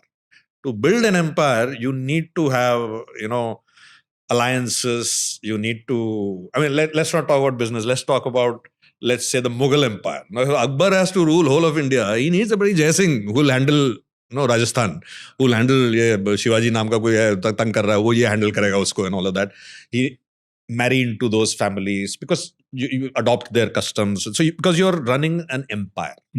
So you have to, and if it's a multi-dimensional empire, by the way, like if you look at, I'll refer to Reliance for the time being. They have one DNA, which is a hardcore manufacturing and a refining DNA. Correct. They have another DNA, which is a geo, which is exploratory DNA. It's all about trying new stuff, this, that, and all of that thing. Now, the mindset you require for this is a very, very exploratory mindset. Here, you need a very confirmatory mindset. You can't have a young engineer saying कि ये वाला valve और ये वाला valve दोनों को साथ on करके देखते क्या होता है. Right? You can't have that. But here you can have that. In Geo, here you need it. You need a guy trying, new stuff and new UX and all that. But the leadership team managing both is the same. Same. Mukesh bhai, at the end of it, the EC or the apex is the same.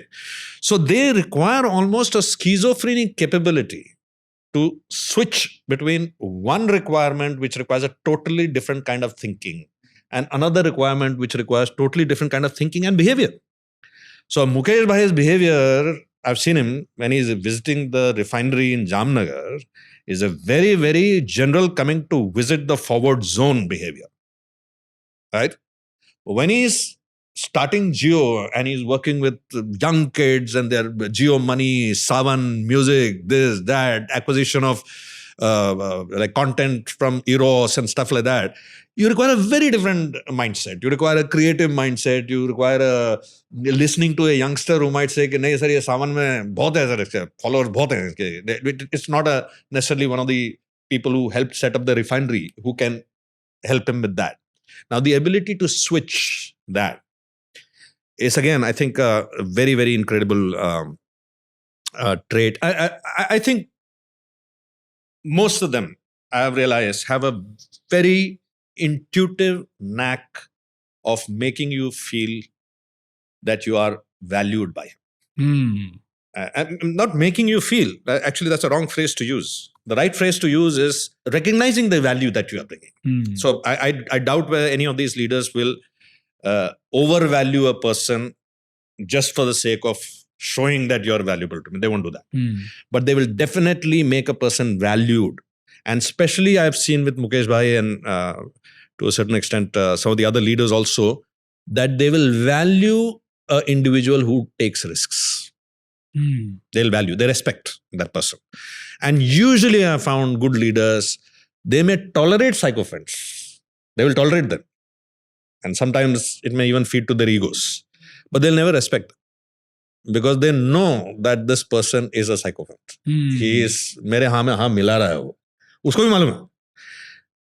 Most great leaders know. And most great leaders will have a special area of respect for individuals who will dare to headbutt with them, but with decorum and all of that. So I've found all these leaders, you can disagree with them, and either they will explain to you that why your thinking doesn't have all the variables in it and you haven't got the big picture, or they will concede. And this, to my mind, is one of the very strong reasons why such leaders are able to attract and, more importantly, retain people. And another thing, again, I'm not talking about any leader specifically. You have to know that they are not managing the empire. They're managing the 1,000 people who are managing the empire. Right? And matter of fact, they're actually managing the 150 people who are managing the 1,000 people who are managing the empire. So if they are able to keep those 150, 200 people, and there's a redundancy in that also. It's not like 3 people. It's not like 8 people. It's in 3 digits. And there is a pipeline that is being developed. So to my mind, that's how they're able to do it. And of course, they have incredible vision. I've used this story in another talk, so I don't want to use it here, but tell me about it. No, I'll tell you okay about it. So this was actually the year 2017-18, around about the time you joined, when these drones were supposed to be coming, into commercial usage. So I didn't want that I'll go to him after the order has come and then say that now we are planning and all that. So I made the plans. If we have to deploy drones, and you probably would be aware that Reliance has a lot of pipelines and all that where physical patrolling is done. People have to go and physically. No, literally hundreds and hundreds of people doing it. So, and a lot of this work can be done by drones. At least the first sighting can be done by drones and all of that. So we were making the plans, this, that for it. And I'd gone to him with the full chart and planned and how many drones we would need and what is that. Drone bhi aisa thodi hai ki you can fly a drone in Tiroda. Uska matlab pilot team will have to sit there. Pilot team kyun baithega wahan pe? Back of beyond mein. So all of these things have to be calculated, in some sense. So I'd gone to it. So when I went to him, he listened to me for a couple of minutes and then he started rummaging in his drawers somewhere, idhar udhar. Then he took a sheet out and he placed it and said, yaar, ek satellite kharid dalte hain. Ukraine se offer aaya hai, 400 million ka satellite hai, let's buy the satellite. Now, the point is that had it come from any other leader, I would have sort of discounted it as, fuzz. But here I'm thinking I'm going to him with the vision of a drone and he's thinking satellite, right? So the difference in altitude will kind of tell you that, okay, special people. He's a special person who has the ability to, or who has cultivated the ability to, and I have to tell you, some of the elements of leadership which many of these leaders have is not intuitive. It is something that they have cultivated. If you have to remember the names of 1,500 people, you have to work at it. It's not an innate talent that you'll have. You have to have flashcards, memory cards. You have to take interest in that person's life. You will never see a Mukesh bhai calling someone, you. He knows every person's name. He knows how to work the room. When a person has given him an idea, he will acknowledge it in front of several other people. So these are all traits. People managers at the end of the day, they know how to, you can't build an empire without people who are willing to commit their lives to your dream. And that can't happen because nobody commits a life to Ganesh's dream. They commit their life to Ganesh. Right? And then whatever Ganesh decides to do, they'll follow. So I think they have that capability and it's a learned capability. It's not something that I don't believe that maybe one odd person may have that innate memory of remembering 2,000 names. But I don't think so. I think they have to work at it. They do it as a matter of ritual, as a matter of their own work. Sir, you had this ritual in Reliance. Do you remember? I had many. Where you actually called all the security officers because they're spread across the country. When you come across an anecdote where these people went beyond their boundaries to do something extraordinary, you would call them and tell them that I heard that you did this. Thank you so much for doing it. And that was such a big deal. And that's when I was just an observer. I don't know if you remember, but I was just randomly sitting in a meeting. Arjun used to call me for every meeting. So he used to ask me to take notes. And then after the meeting, he used to ask me, what did you learn from this? I said, for that person to get a call from Raghu sir, because I remember the first time I got a call from you. It was amazing to get a call from you. And for that person, for having done something, he would never think of it as a big deal. Amongst the friends, it might be a big deal, but not that big of a deal for you to recognize it. But when your super boss recognizes what you have done, it says that the organization really values the efforts at the grassroots level. Now, when that is multiplied to 1,000 people who are working for you, that results into something that's far more superior than just 1,000 people working for you. So honestly, Ganesh, I don't want to sort of claim this as some great insight of this is what I was trained to do. The Indian Army trains every officer that your job is to make sure that, the famous Chetwood credo, it's so cliched, I don't want to repeat it. But it basically says your organization comes first, the troops you lead comes next, and your own interest comes last. And I'm saying this mantra not as an altruistic or as a holier than thou. I'm saying it a very, very materialistically selfish person, that this is the mantra which will actually end up giving you most amount of material. True. If you stop watching out for yourself and just ensure that you're watching out for the people you're commanding, the heights you will acquire will be 10x of if you were plotting and planning your career and trying to cut off somebody and doing this, that. You don't have to do it. Because if your troops swear by you, then they'll follow you wherever you go. And that commodity is a very rare commodity. If you go and troops don't follow you, it's of no use. Unless you're a solo, even a solo fighter pilot cannot, he needs a refueling, aircraft on the way. So even he has to depend on somebody else. So I think, firstly, I want to take away that, some sort of a mythical aura around it. This is fundamentals of leadership, that if you're taking care of the people and acknowledging what they have done, and your acknowledgement may be different ways. So when I'm running, there were 17,000 people technically reporting it. The security at that time was, might be bigger now, whatever. But you can't meet each and every one of them. Matter of fact, I think during my 5 years, I couldn't even visit every site more than once because that's the size of the empire, right? But you have to reach out to every individual. Remember one thing, I believe so. I believe that leaders must have 3 elements which will enable them to do their job much better. One, they must have multiple channels of information. What do you mean by that, sir? By that, what I mean is, I'll give you an anecdote. When you're there's a position in an army unit, which all units, it's called the adjutant. The adjutant is kind of Arjun's role. He's like the right-hand man, not right-hand man, but the executive assistant to the CO, right? So anything that happens in the battalion is first reported to the adjutant. Adjutant को पहले पता लगेगा क्या है.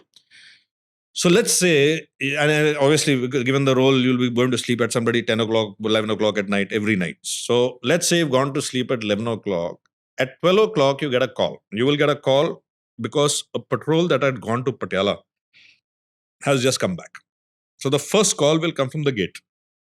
The gate sentry will tell you कि साहब वो जो Patiala patrol गई थी वो वापस आ गई. And you're groggy, you're half asleep, you'll say, okay, ठीक, and you keep it down.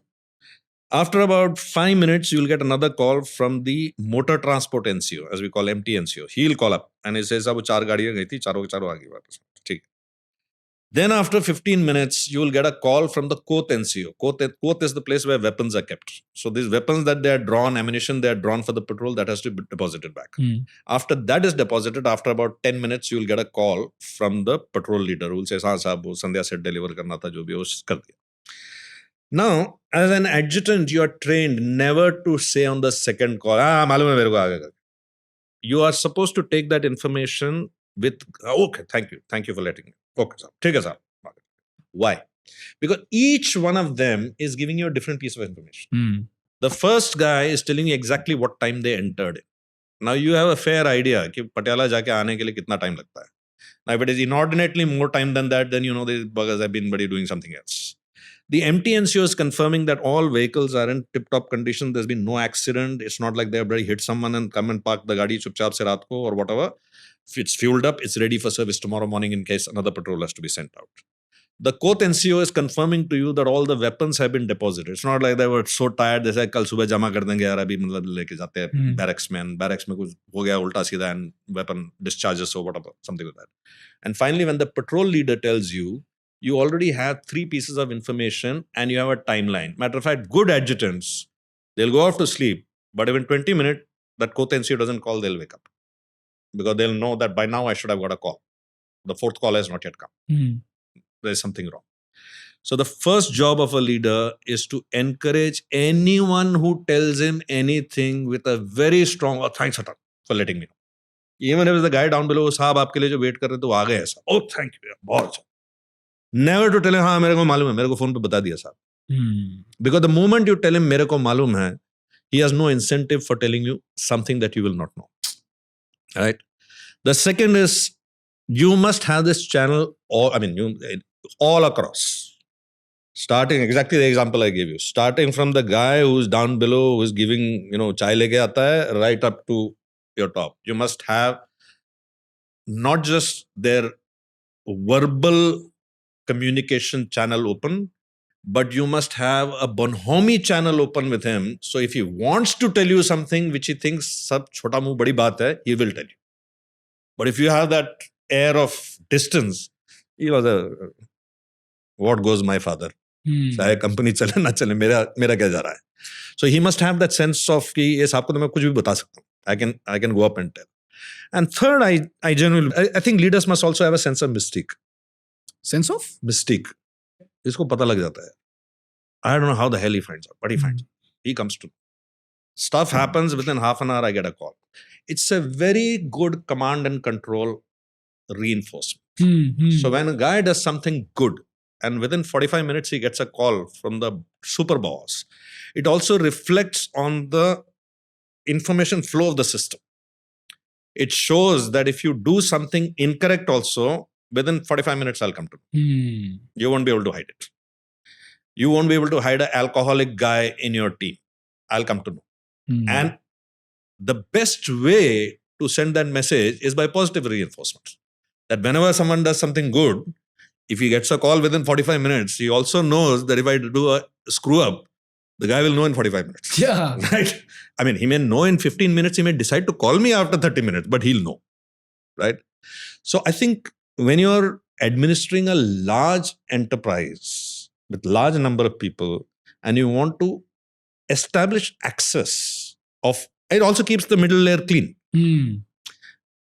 This is the reason why Arjun calls you to a meeting. You would see in many corporates, the leader will go only by himself. जिसने साला PPT बनाया उसको बाहर रखेगा वो खुद जाएगा अंदर. The stupidest thing to do. I think is one of the most stupid things to do. Because if I as a leader am able to show 3 leaders doing the presentation, I'm actually comforting my boss ki, look, I've trained this whole damn team. It's okay. Tomorrow you can promote me to another place. I can go anywhere else because this will stand.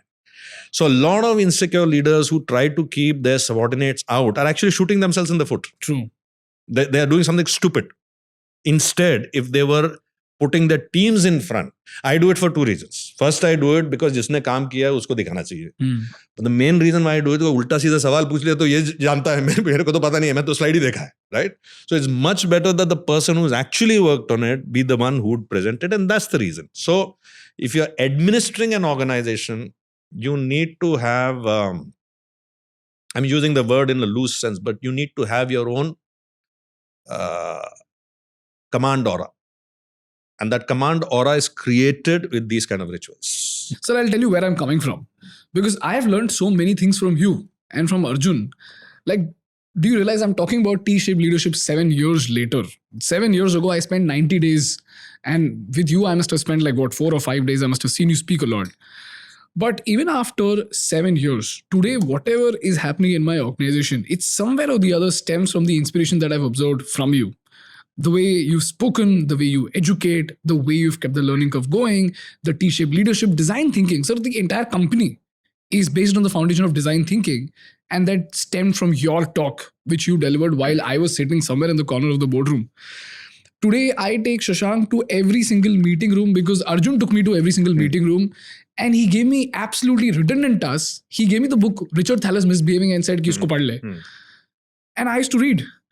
And then he told me this, which is, you should read Richard Thaler, but that's not your primary job. This is supposed to be a secondary job, but this is your primary job. Which is where I learned to balance efficiency with the inefficiency of creativity, right? So everything that I've learned from Arjun or you 7 years ago is being applied today, and you have no idea about it. No, so honestly, Ganesh, I want to be very clear that this is, the fountainhead is not from here. The fountainhead is flowing from top. It has bounced on my head and is flowing to Arjun and Arjun's head, to yours, and inshallah to many generations down below. So this is nothing that I'm pulling out of my hat and putting out there. I think I'm talking about the power of observation, sir, because... Yeah, but that's the point I'm making. These tools and techniques of learning, of acquiring knowledge, of knowing the importance of acquiring knowledge. All of this knowledge, whether it's 7 years ago, 3 years ago, 4 years ago, it's a river that is flowing. You chose to drink from it. The waterfall fell on the heads of many people. It's not that it just fell on your head. That day when you were sitting in that room, as you said, you were sitting in the back. So there must have been people sitting in the front also, no? So how many of them have built a company in 7 years' time?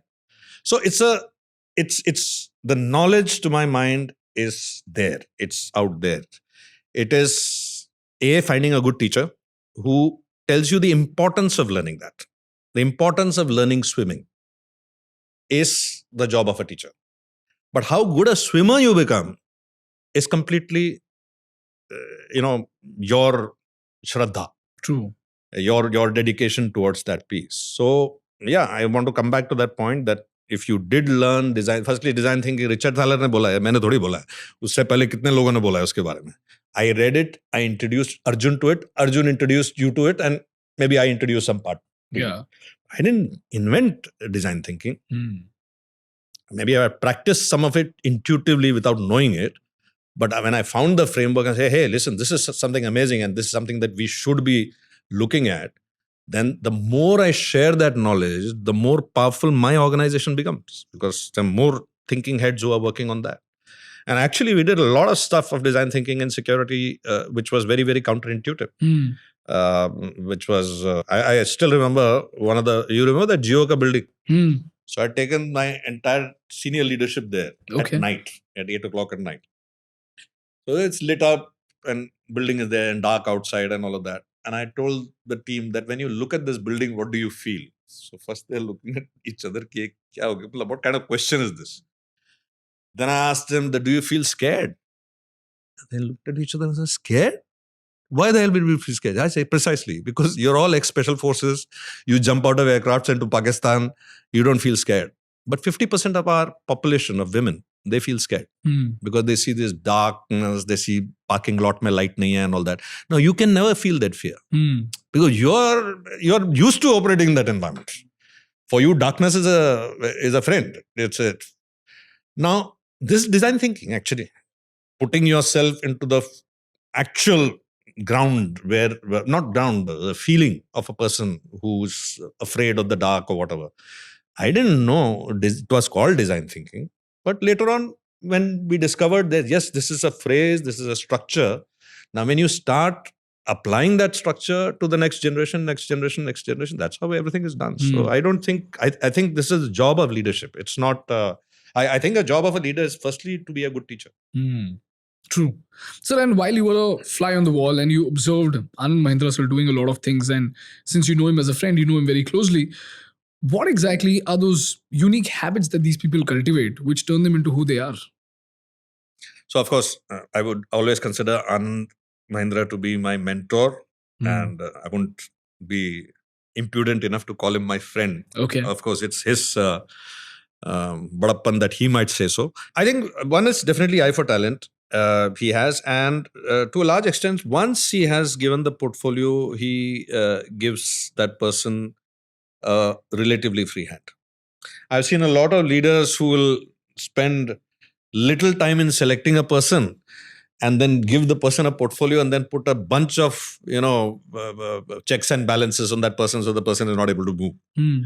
I think that one trait I admire in Anand quite a lot, that once he's handed over the reins to a person to run an organization, whether it's a company or the entire organization, he will allow that person the space to run it. Of course, he will supervise it, and as he has in my case also, and correct you if you're doing something wrong. But he'll do it in a very subtle way, very elegant way. Can you give me an example, sir? Yeah, sure. I can give you an example. So this was the early days of Mahindra SSG. It was a startup which I had founded with some sort of a personal vengeance also at that point of time, because some other things had not worked out within the Mahindra group, and I had started this and all of that. And at that point of time, I mean, Gaurav is sitting here. When you worked with me, if you thought that I was a tough person 7 years ago, then I was a much worse version before that. Okay. So a Gallup survey was ordered, I mean, for the entire organization. And I was ripped apart in the Gallup survey. What's Gallup's? What's it? Gallup is a survey which basically a third party does on your organization. And they basically talk to the employees. And I mean, not for your size, for a larger size, because then the employees are giving their anonymous feedback and all of that. And the feedback was that I was a little too harsh, not little, quite harsh. And I didn't spend enough time with my team internally. And I felt quite angry when I was trying to defend my point of view. The head of HR at that point was a gentleman called Rajiv Dubey, who came from Tata's. And when I started to give my justification, Rajiv ripped me straight away and said, don't faff around. Number is the number. This is what the Gallup report says. I felt like really, really angry. So when the meeting ended, Anand actually called me. And he said, you come to my room. So I went there and he said, I had ordered the survey. I was like, wow. He said, yes, because you needed to be given this feedback. And this was the best way to do it, to have a third party do it. And now instead of bloody sulking, go and fix it. And I think that was very good of him to have, sort of corrected a behavior which was obviously costing a lot of angst in my team. I mean, we were performing exceedingly well. There was no doubt about it. We were doing very well. But it could have been done with far less angst and far less, pain in some sense. And a lot of that was my misplaced belief that I was driving the efficiency and pushing it further, which was also true. It's not that it was not true, but it could have been done easier. So I think he had that ability to make you take the feedback without making you feel like crap. Right? He could actually do that. He could tell you that you're doing something wrong without saying that you're a bad man.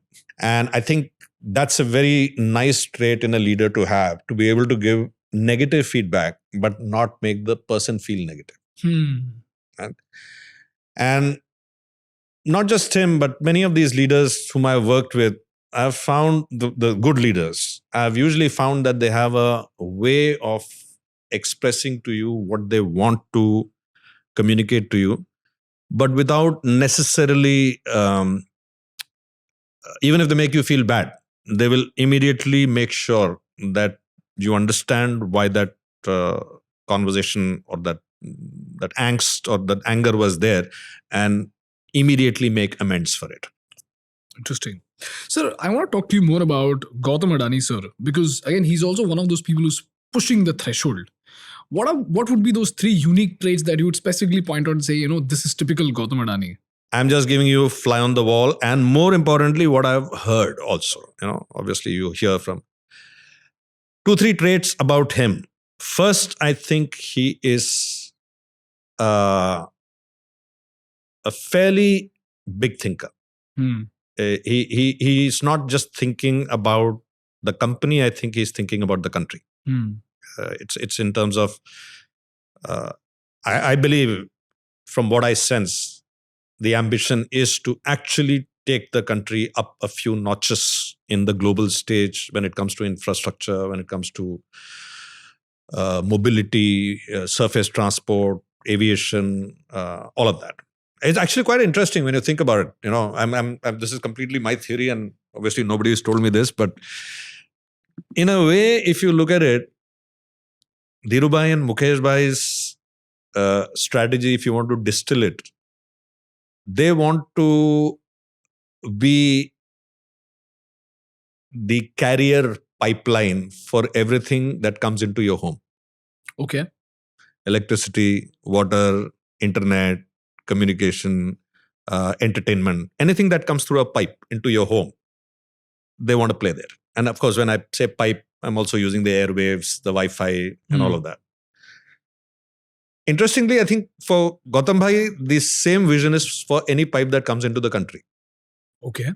Airports, seaports, it actually kind of balances it out. Yeah. One brings it up to the landing point, and the other entity takes it and distributes it into the ecosystem. This is my view. Obviously, nobody's told me this is the strategy and all, but I see that as a very clear space that they're both in a way. So one, of course, is that ability to dream big. The second, I think, and this is again something that not that I have experienced personally, but I've heard also, he is a great people's person.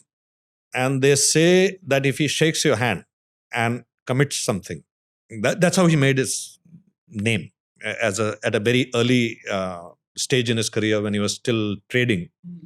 So the legend is that he had gone to Turkey and to buy a lot of these polymer beads or whatever, because those time it wasn't produced in India. And the ship sailed from Turkey, and pretty much like what happened with Ukraine, as soon as the ship sailed, there's a war that broke out, some conflict. So this was the last ship that sailed. So technically speaking, the material in that ship was now worth about 8 to 10 times because of the last consignment. Okay. But the legend is that he stuck to the price that he'd shaken the hand on. And that is kind of legendary, that once he shakes his hand on a promise, then it doesn't have to be validated by, which actually talks a lot about the word of a man, the word of a person, right? And there's a great value to that. There's a great commercial value to it. Correct. let me draw a simile to you. You know this whole diamond transportation that happens. What's that called in Gujarat? Angadiyas or something like that. There's a word for it. I don't think Angadi is some other word for it. Yeah. Who transport the diamonds in just pouches. Now imagine if the same thing had to be done by FedEx or by a security company. Look at the overheads that would come. So this handshake, when it is done, if it is honored, the value of that handshake is incalculable.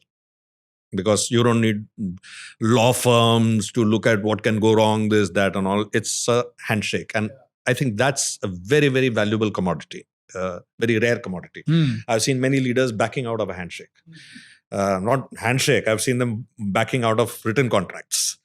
And in that world, to have someone whose handshake is like Roger Moore said, that my word is my bond. So it's like that. I think that's another quality in him. And I think the third, what I am able to, at least, I'm sure there must be hundreds of other qualities, but I'm able to discern is his ability to spot synergies. Okay. He can spot synergies between a port and then creating a whole ecosystem over there for energy creation, which is not just electricity from thermal, but also solar, also other forms of energy. Then moving into the transmission, then bringing the infrastructure. So I think his ability to see the synergies that are, if India has to grow to this 5 trillion, 8 trillion, or McKinsey's whatever, 14, 15 trillion, then it needs energy and it needs fluidity. True. And if you see his ability to synergize both of them, energy and transportation. So when you look at aviation, look at ports, look at all of those things, that synergy, I think he has the ability to sort of step back and see the full picture and know that this is the whole flowchart of how it's going. It's not just a piece that I'll take it up to here and then someone else will, take my automobile and use it or whatever. It's the ability to see the whole pipe from one end to the other as a flowchart to growth. I think that requires a very different kind of a brain. So do you think these attributes can be cultivated by reading and talking to wise people? I think any attribute can be learned, but reading and talking to wise people is only one part of it. It's like saying, can I learn swimming by reading? You can learn swimming 1/3 by reading, the general principles, not to swim after a meal, to start in the shallow end, the principles of buoyancy, the difference between different strokes, all of that stuff. Talking to somebody who will be in the pool with you and guide you is the next step. But finally practicing it is neither the book can be done. I mean, I know many people who buy books. And by the way, this is a statistic, a true statistic. You can go to any bookstore and they'll tell you that 70% of the books that are bought are never read. True. Right? And 30% of the books, remaining ones, which are started, are never finished more than 1/3. Right? So it's not about the read. I think a lot of people look at some of these steps as a checklist excuse to satisfy themselves. I mean, I get this a lot from people when I tell them, okay, so how many have read the books that I said? Sir, I bought the books, sir. So there is this framework. It'll help. It helps. So basically, if we were to look at anything that we do in our life, from the time you wake up till the time you sleep, or even while you're sleeping, dreaming, or whatever, it fits into 4 broad categories. Okay. Health, wealth, relationship, and work. Right? And these are all just placeholders. Don't take them literally. So when I say health, I don't mean just your biceps and going to the gym and all of that. Health also means your mental health. How vibrant are you? Okay. Do people like to be with you? Right? Are you a powerful leader or powerless leader, as they say? So the difference is that if you go into a person's office and come back shivering, then he's taken away all your power. He's a powerless leader. But if you come back floating 2 inches above, then he's given you power. So it means he's a powerful leader. It's a person who gives you power. So that's also health. Is there a vibe in their organization? Is there a vibe when you go? Is there a vibrance when you are there? Is there a sense of, things can be done when this person is around? It's all part of health, because it's positive reinforcement. That call within 45 minutes is a health call. Yeah. It's not it's a morale. As you know, in principles of war, there are 10 principles of war.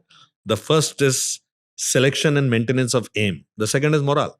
Everything else comes after that. Logistics, weaponry, strategy, वो सब उसके बाद आता है. So when I say health, it's a placeholder for the physical health, but more importantly, the mental vibrance that a leader is able to create. The second is wealth. Now, my definition of wealth is different. My definition of wealth is what you have left after all your money is gone. Okay. When you have lost all your money, do you have the ability to pick up the phone, talk to 5 people, raise opportunities, get the funding, revive, get that pro bono audit happening? Do you have that wherewithal? Do you have that network? Are there people rooting for you? Are there 5 people who will set you in front of opportunities? If you make a phone call to any one of the leaders I've worked with, can I recommend to them somebody and say, sir, this guy is a stud, just take him. Take my word for it. And do you have that equity with that person to say, Raghu ne bola to sahi hoga? Or is it like, I don't know, ever since he left, what is the kind of sort of, that's wealth. Money, let's face it, Ganesh, at the end of the day, all of us sitting here, we are playing monopoly with real money. True. And how real is real money? People saw it during COVID when they died, billionaires died inside plastic, holding a piece of metal, not even flesh. And even in the hand they held was not their family's hand, but somebody, compounder or doctor or whatever is, right? So if that's the game we are playing, actually, of course, there has to be financial hygiene. We have responsibilities towards our families and all of that. But I think there has to be a realization that that's it. Everything after that is not really wealth in the financial form. It's in the form of experiences that you have, that you will remember. It's in the form of memories that you will build. It's in the form of knowledge that you will have. It's in the form of relationships that you will have, which you can call for and they will do anything for you, stuff like that. Then comes relationships. And relationship, again, there are 3 categories. One is the relationship that you have with the external world. This is your work, the external world that sees you on the videos and this and that and whatever. Then there's an internal world. That internal world probably consists of 20 people, right? There's immediate family, an extended work family. Does it matter to you what Donald Trump thinks about you? It doesn't. But it does matter what any one of your colleagues sitting here thinks about you. So that's your second relationship. Third is your relationship with yourself. How comfortable are you in your own skin? How okay are you with who you are? And how do you accept some of the shit that has happened in your life? Everyone's life shit has happened. And how have you, or to what degree have you sort of acknowledged that part of that shit needed to happen for me to be where I am today? So I can't look at it only as bad luck, because that bad luck actually did turn into, I am with somebody because some relationship broke. I am in some place because another opportunity went away. I found my best friend in a college because I didn't get admission in the other college. Right? Yeah. So, of course, when you're going through shit and you have the ability to say this too shall pass in the real sense, then you attain nirvana. Okay. Then you don't need to do this podcast. You'll be sitting somewhere in the mountains. But until then, it's a good reminder to constantly remind ourselves that the relationship with ourselves has to be very healthy before we can start doing healthy relationships with others. Because if we are not comfortable in our own skin, that, I'm good, I'm okay with whatever I have done. So these 3 relationships, external, internal, and with oneself. And the last is work. Work, again, is, to my mind, not the stuff that you're doing. It's, are you doing the stuff that you are largely enjoying? There is no job in the world. There's no fighter pilot, fire engine driver, army leader who is doing only fighter flying or only setting out that 90, 80, 60% of the time they're doing paperwork, they're doing appraisals, interviews. So any work that you choose, you will have a certain quantum of shit that you'll say, I have to do this. You have to. The ratio should be a healthy 70-30 or a 80-20 or maybe, God willing, 90-10. But an expectation that I'll do only 100 or even 90-10, it's a la la land expectation. Ain't gonna happen. So I think the ability to enjoy that 60% of the work that you do while suffering the 40% of the bureaucracy, gada majuri, whatever else that has to be done. 5 pitches to the same person or the same organization which has to be done 2 steps forward, 1 step back, 1 step to the side. That's part of it. That's part of work. So I think that is definitely one of the constant learning. Again, the source, other people are a great source. I learned finance from a colleague of mine. I literally, not even a colleague, he was at that time working as our fundraiser. He was raising our funds. Probably Talati, he's a private equity King Kong right now. उसके घर में बैठा जाके घर में in Pedder Road रात को, because those days I used to live in Bombay in Mahindra Towers only. I would go to his house, have dinner in his house, and sit literally on the ground, because he also sat on the ground. Both of us would sit down and he'd explain to me the Excel sheet. ये ऐसा होता है. फिर उसका एक cousin भी था वहाँ पे. वो बोलेगा नहीं, end में IRR पूछेगा. मैंने what the hell is IRR? Oh, internal rate of return. This, that. So I actually learned literally by telling him, ये समझा दे भाई कैसे होता है. I believe a lot of leaders don't do that. Okay. They don't say, hey, abbreviation ka full form kya hai? Or a word is used in a conversation and they just allow that conversation to pass without asking. No, but I didn't understand. I've seen Mukesh bhai at that level, those leaders ask very simple stuff like, no, but what is the full form of HC? And someone said, sir, hydrocarbon. Oh, okay. Because they are not afraid of being seen. Arey, isko ata nahi, isko to pata nahi. They are absolutely okay in saying, I don't know, samjha de bhai.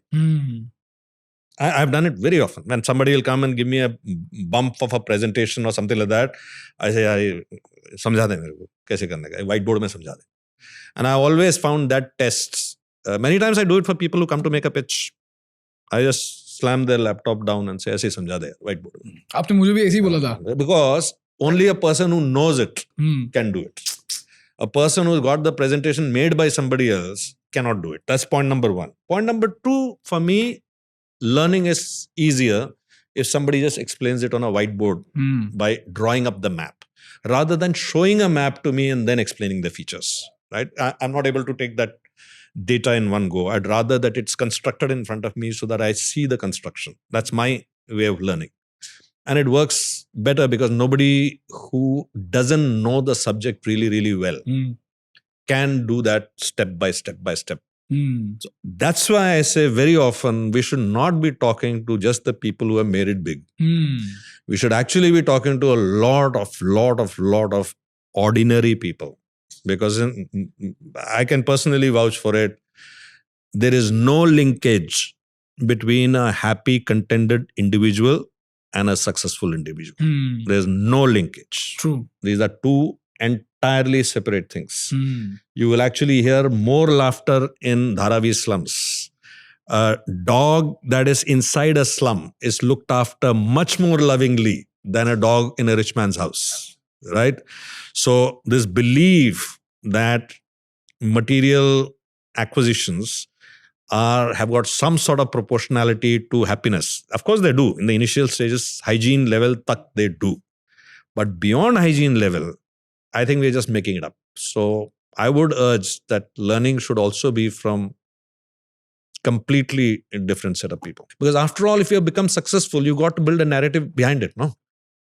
At the end of the day, you go back to basics. When you're looking up in the sky and seeing the Great Bear, Orion, where the Great Bear? There's no Great Bear there. You have imposed the Great Bear there. So once you've attained success, you can make up a whole constellation as to why I attained success. This was the reason. People can be very, very successful despite the fact that their thinking was flawed. And people can fail despite the fact that their thinking was absolutely right. So success and failure don't have a proportionality, a proportional link that we assume. So if we assume that if we talk to 10 successful people, we'll be able to milk some sort of a, pattern, golden pattern. Potion that if I drink, I will also become like Asterix It doesn't work like that.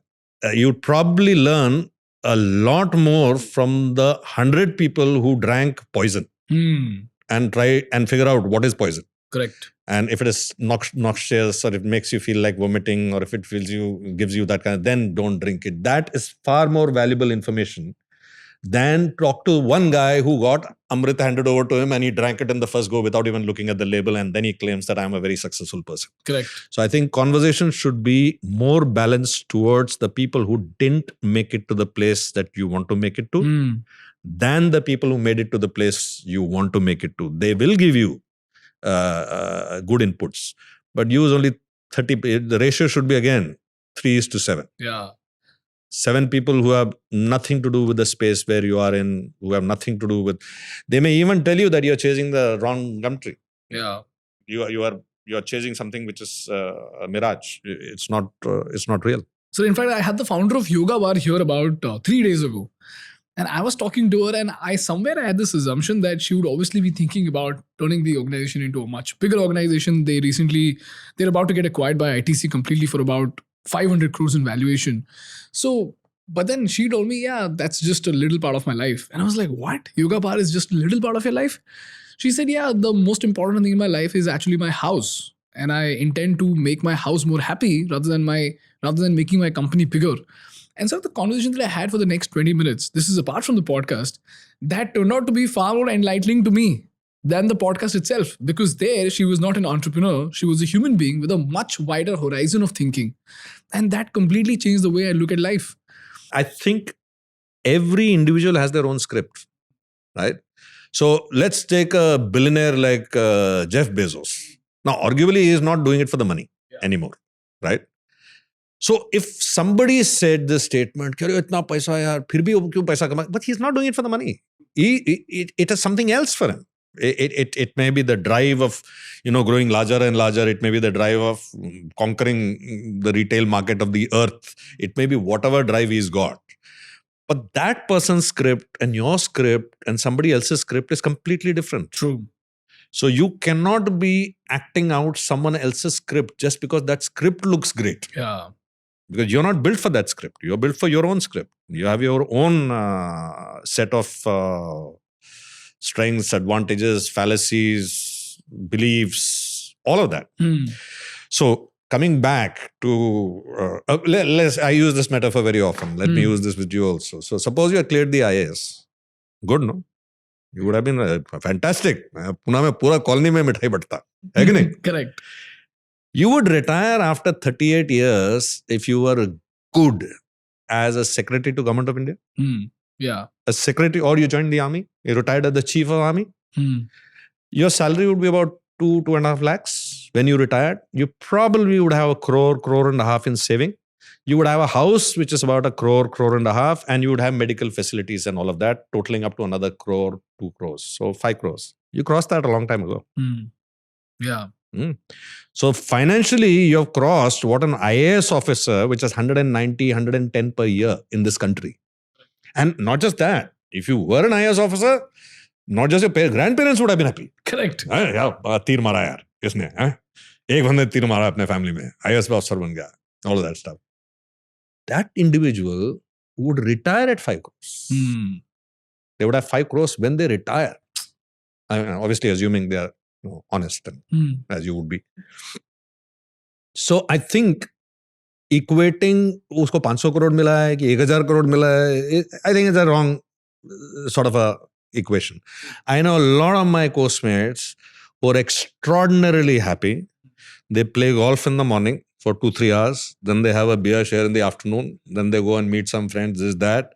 Then they go in the evening to DSOI. They are playing there again with their friends, this, that, and all that. And it's a great day for them. Zero tension. Nobody widening of arteries or narrowing of arteries, cortisol level, adrenaline, this, that, nothing. But from outside, he's not a general. He didn't make a general. So what? So what? So I think, this is not just for you and me, it's for anybody who's listening also. Eventually, the script that they have to write is the script that makes them happy, not that purportedly makes someone else happy. Of course, there is a responsibility we all have. You have to make others happy also. Hmm. But there is a crossover point. And at that crossover point, you have to know that hereafter what I'm doing, I'm not doing it for happiness. I'm doing it because there's an external scorecard which says that if I do it, I'll be valued by the society. Correct. Which is not necessarily what is valued by the society is not necessarily valuable to the family or the individual. Hmm. And this is something that most people realize very late. Yeah. They realize, well, it's like finding your glasses in the last place you looked for it. So Yeah. after you realize it, hopefully, the tragedy is many people realize it and still don't do anything about it. Hmm. That's the tragedy. Wow.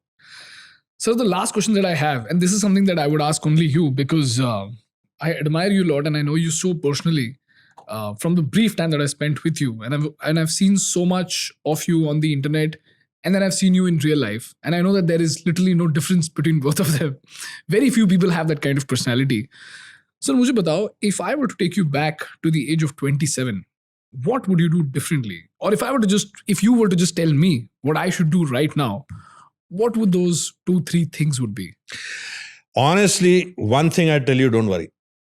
I wish I had my version today coming back to me at the age of 27, 37, 47, and maybe even 57 and saying, don't worry, things will be okay. जितना तू घबरा रहा है ना अभी, इतना कोई chaos होने वाला नहीं है. And you'll be able to make it happen. So that's my first advice. At 27, you should be reasonably sure, all things being equal, God being with you and all of that you'll definitely be better off than when you were 17. You're definitely better off. So what makes you think at 37 it will suddenly go down? If whatever has happened till now has been an exponentially higher curve, maybe the exponentiality may reduce, but the direction is not going to reduce. So first thing, don't worry. Second is start building your wealth now. And I told you wealth is not money. Wealth is those people whom you can pick up the phone and say, yaar, ek naya company shuru kar raha hu yaar. Yeah, I'm joining this organization, Reliance. Tu apna wo chhod ke idhar aaja. And the guy quitting and saying, okay, fine. That's how Sudan came. Sudan was heading Pinkerton. Yeah, he was heading Pinkerton. But there's a chance to work together again. Okay, we'll come. Karthikeyan will come. Other people will come. That's wealth. The ability to go and the ability to be pushed out of an aircraft into a desert alone, and you build a city there by gathering the local, guys, isko bulao, ye karke tribe. I mean, that's what Genghis Khan did. What did he do? Conquered the world by basically stringing these Mongols together who were warring for thousands of years, right? So that's the second part, that you have to start making your wealth now. And that wealth is not just relationships, it's also Saraswati, knowledge. So the wealth of knowledge, cultivation of mentors. I think anybody should have a set of mentors whom they can, sort of reach out to for advice, for connections, sometimes just bouncing a thought. So mentors is the third thing. The fourth is, I think, I didn't do it much in my earlier years, and I regret that, but I think we need to take time off for self-reflection. And this has to be done in solitude. This is not, of course, there is a vacation with the family, there is, sort of winding down and all of that, which is necessary, but this is not that. This is almost, I don't want to use fancy words like meditative or anything, but there's really sitting down and asking yourself why you did something in a certain way. Why were you disproportionately angry? Why did you get upset on something? These days that are like 4,000 weeks. I don't know if you read the book. Oh, you must read it. You know what 4,000 weeks is? You don't know? 4,000 weeks is 70 years, which means you have got, about 3,000 of them left. Okay. 3,000 Sundays and you will be 70. Yeah, that's it. 3,000 more Sundays for you. Actually, less than 3,000, because if 70, it should be 35, will be half, 2,000. Yeah. So you're 27. So also getting that sense that, there is a very finite time in which I have to live also. Hmm. Once you made 500 crores, whether you make 600 or 700, there's not much of a delta. Actually, once you made 50 crores, there's not much of a delta. Everything else is, once you made 5 crores, there's not much. We just established IAS officers or, whatever. So drawing that, sort of balance to say that, am I also living life? And taking that time to really introspect and reflect. Hmm. I have found usually introspection happens much better when you're traveling. Okay. And I think it's something to do with the way human beings have evolved. And I don't know the scientific reason behind it, but I have evidence for it that every great epic, every great story requires the hero to go on a yatra. Hmm. It requires the hero to go on a journey, physically move away from the place. I mean, Ram has to go on Banbas, Pandavas have to go on Banbas, Luke Skywalker has to go to another planet, Simba has to go to another part of the jungle. But every story has this yatra which is there. Now, you can either wait for fate to give you that yatra by suddenly a major loss in your life or something, or you can proactively program that, calendar that yatra into your life to say that, okay, for these 5 days or 7 days, doesn't mean you have to go to some mountain, meditative or whatever, but I'll travel by, second class train from here to Kanyakumari and back, or I'll drive down from here to back, or ride down from here to back, take a bus, do whatever. But you have to be in a space where there is a motion and there is cadence of near boredom. That's where you will start going back into your internal self. Near boredom. Of course, because it's only you. It's funny because when you go to a gym, and you do know that when you are exercising is when you're breaking your muscles. Correct. Your muscles actually get built when you're resting. Correct. So similarly, you go to a gym and you lift up a dumbbell, right? And as soon as you do 8 reps or 5 reps and you start feeling little bit of effort, you put it down. Then are you ever going to develop your muscles? No. Good. Now, if you have to improve your focus, if you have to improve your concentration, if you have to go back into your internal self, then you need to be bored. And we are never bored. Remember that. You go out for dinner and your wife goes to the loo, you pull out your phone. The moment you're standing in a line, you have to wait for 1 more second, you'll pull out your phone. So basically what is happening is your mind, the moment you're asking it to say stable, it's saying, no, a dumbbell is too heavy. Oh, no problem, put it down. Oh, no problem, put it down. Here, I'll got entertainment for you. Oh, you're bored, I've got entertainment for you. Oh, you're getting in introspective mode. Hey, watch this, Instagram, new stuff. So I think going into boredom or near boredom is the only way that you will start actually looking at your own episodes of life. Otherwise, there's enough seasons out there, no, to be entertained, titillated, stimulated by. So your own life story never gets a chance to be built in the top 10. It never comes. It's always Squid Game aa gaya, ye game aa gaya, wo game aa gaya. It's never your own life story.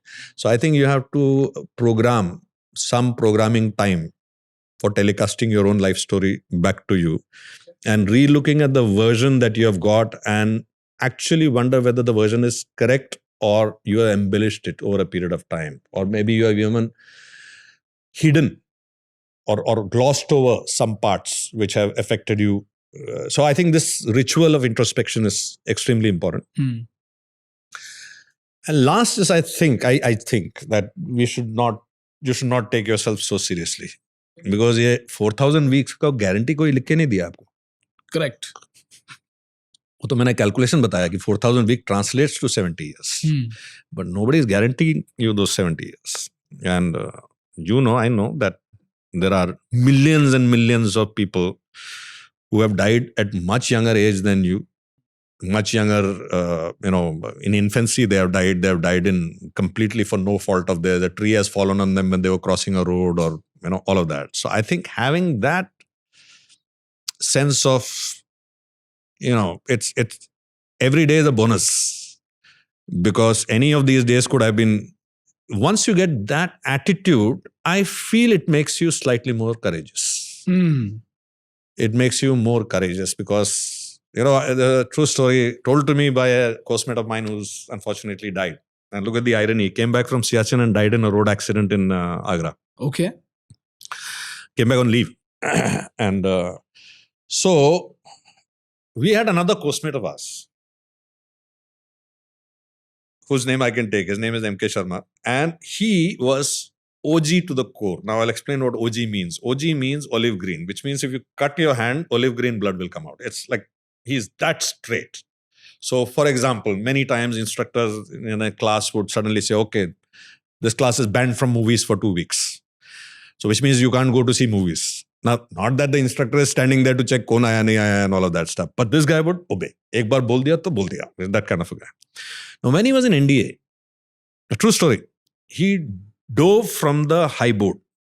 And his dive was so neat and clean that his head went and hit the bottom. Okay. And he went into concussion. And then the instructors realized that there's something wrong, deep end mein. So instructors dove in and pulled him out. When they pulled him out, he was declared dead. Dead? Dead. He had no pulse, nothing. He was dead. And they rushed him to the hospital. They did somebody, I don't know what they did, CPR, electricity. The guy woke up again. And he was, of course, he was alive. He's still alive and he's all and good. So this other coursemate of mine would often tell him, "Tu itna OG kyun hai?" Because every day after that day is bonus for you, yeah. You're supposed to be dead. Every day that you're living is supposed to be... And it just reframed my way of looking at life. It's true. We've already used up. Every day that we've got is a bonus day and there is no guarantee you're going to get your remaining 3,000 weeks. So I think once that attitude also comes, you become a little less serious about yourself, a little less about all this, 500 crore, iska interview kiya, it's okay. I mean, not that big a deal. So the first point, don't worry too much. And the last point are kind of the envelope holders at both ends, right? It's like the book beginning and book end. You will not worry too much if you don't take yourself too seriously because you know that this is all. We all of us, every person in this room, one medical report away from everything. Everything. Nothing will matter after that. Right? And who's to say it's not around the corner? So I think once that attitude is adopted, the first one automatically will come. And the remaining in the middle, Thank you so much, sir. I've learned so much from this conversation and it didn't feel like, we're doing like a podcast. It just felt like I'm just talking to you as usual. I think that's the way the podcast is supposed to be, no? Yeah, but usually it's like, very business centric and stuff like that. But thank you so much, sir. It really means a lot. We spent 3.5 hours having this conversation. It really, really means a lot. And I've taken so many notes over here. I don't know for how long I'm going to remember all of these things. But as long as I remember, I'll put it to best use and make sure that something good comes out of it. Going by your previous track record, it seems that you remember. Yes. One is that. And I mean, honestly, I think what you're doing is also a very interesting way of learning. Right? I mean, you're actually making a living out of being a student from various different practitioners of life. I won't say just businessmen, practitioners of life. And my sense is that a lot of what you just said, I don't know how much of this, I think it sinks in. Many times I say a sentence or something clicks or a story just comes up to mind because it's sunk in at some point of time. Correct. So, yeah, I think it will manifest itself. Sir, and I consider myself to be very lucky because I got to work under you. And, I was just telling the guys work that... with me. Work under you, so I was an intern. I was just telling the guys over here that Raghu sir used to sit over there and I used to sit right opposite to your cabin, right? And एक बार मैं बस बैठा था वहाँ पर और आप पीछे आए बोले क्या कर रहा है? मेरी तो फट गई सर, मैं तो डर गया एकदम. बोला सर मैं तो बुक पढ़ रहा हूँ. So he said, yeah, good job. And then you just left. And then the small instances that what are you reading? And that's when I understood that okay, reading is not just something that's random or hobby नहीं है, कुछ important है जो मैं कर रहा हूँ. तो अगर इतना if Raghu sir is taking interest in this, maybe there's something valuable to it. And I saw all the books that you've been reading and I remember seeing Influence over there. So I went back, ordered Influence, started reading about it. I saw Culture Code somewhere in your library, went back, got Culture Code, started reading all the books to understand what are you reading. And I must also read the Talent Code by the same author, by the way. Yeah. So I was always curious about what you are reading, what you have to say. And every time Arjun used to push me in a meeting, I always used to listen to what you were saying. And everything that I've learned, this T-shaped leadership ho gaya, sweat and peace. Sir, मैंने कितने जगहों जाके बोला पता है कि I used to work with this wonderful man called Raghu Raman. He used to say, sweat and peace so that you don't bleed in war. Like I remember everything like word to word. And that has been so instrumental. And I'm saying this because very few people have the fortune to work or listen to people who've done something really, really incredible. And those bits of wisdom, they're not some research material, they're not information, they're bits of wisdom which are far more valuable. And they have no idea where those wisdom bits can take them. And I've just implemented 10% of what I've learned from you. And it has brought me over here, which I would say is far more than where I was about 7 years So ago. Ganesh, I think you got to give a little bit of credit to yourself also, because honestly speaking, it's not like you took a few names. It's not like those names did not get the same benefit or they were not sitting in the same place and whatever, but not necessarily that all of them did what you did. Okay. So I think some credit has to be taken by you Thank also you, to sir. say that, I look at it this way, that the gyan is there everywhere. It's not the lack of that knowledge, which is, it's like a smoker. I give this example very often, starts getting some problems, goes to a doctor, goes to a specialist does X-ray, MRI, this, that, and says, stop smoking. Says so in the frigging packet, Yeah. right? So the gyan is there in the packet each time he buys it. Now the question is that after all this rigmarole, if the doctor charges him 10,000 rupees to tell him what is there in the packet, did the doctor jipe him? The answer to that is if he quit smoking after that, the doctor didn't jipe him. Because it's got nothing to do with the knowledge. It's got to do with whether you are able to maneuver that knowledge to a landing place. Just having that knowledge by itself does very little. Very, very little. And I think knowledge must also come with courage. I've seen many leaders who have the knowledge but keeping with their mouth shut because they don't have the courage to actually make a stand on what they believe is to be done. So I think you should give yourself some credit also. Thank you, sir. And sir, one last thing that I've learned from you. You remember our first conversation? I called you for a TEDx event.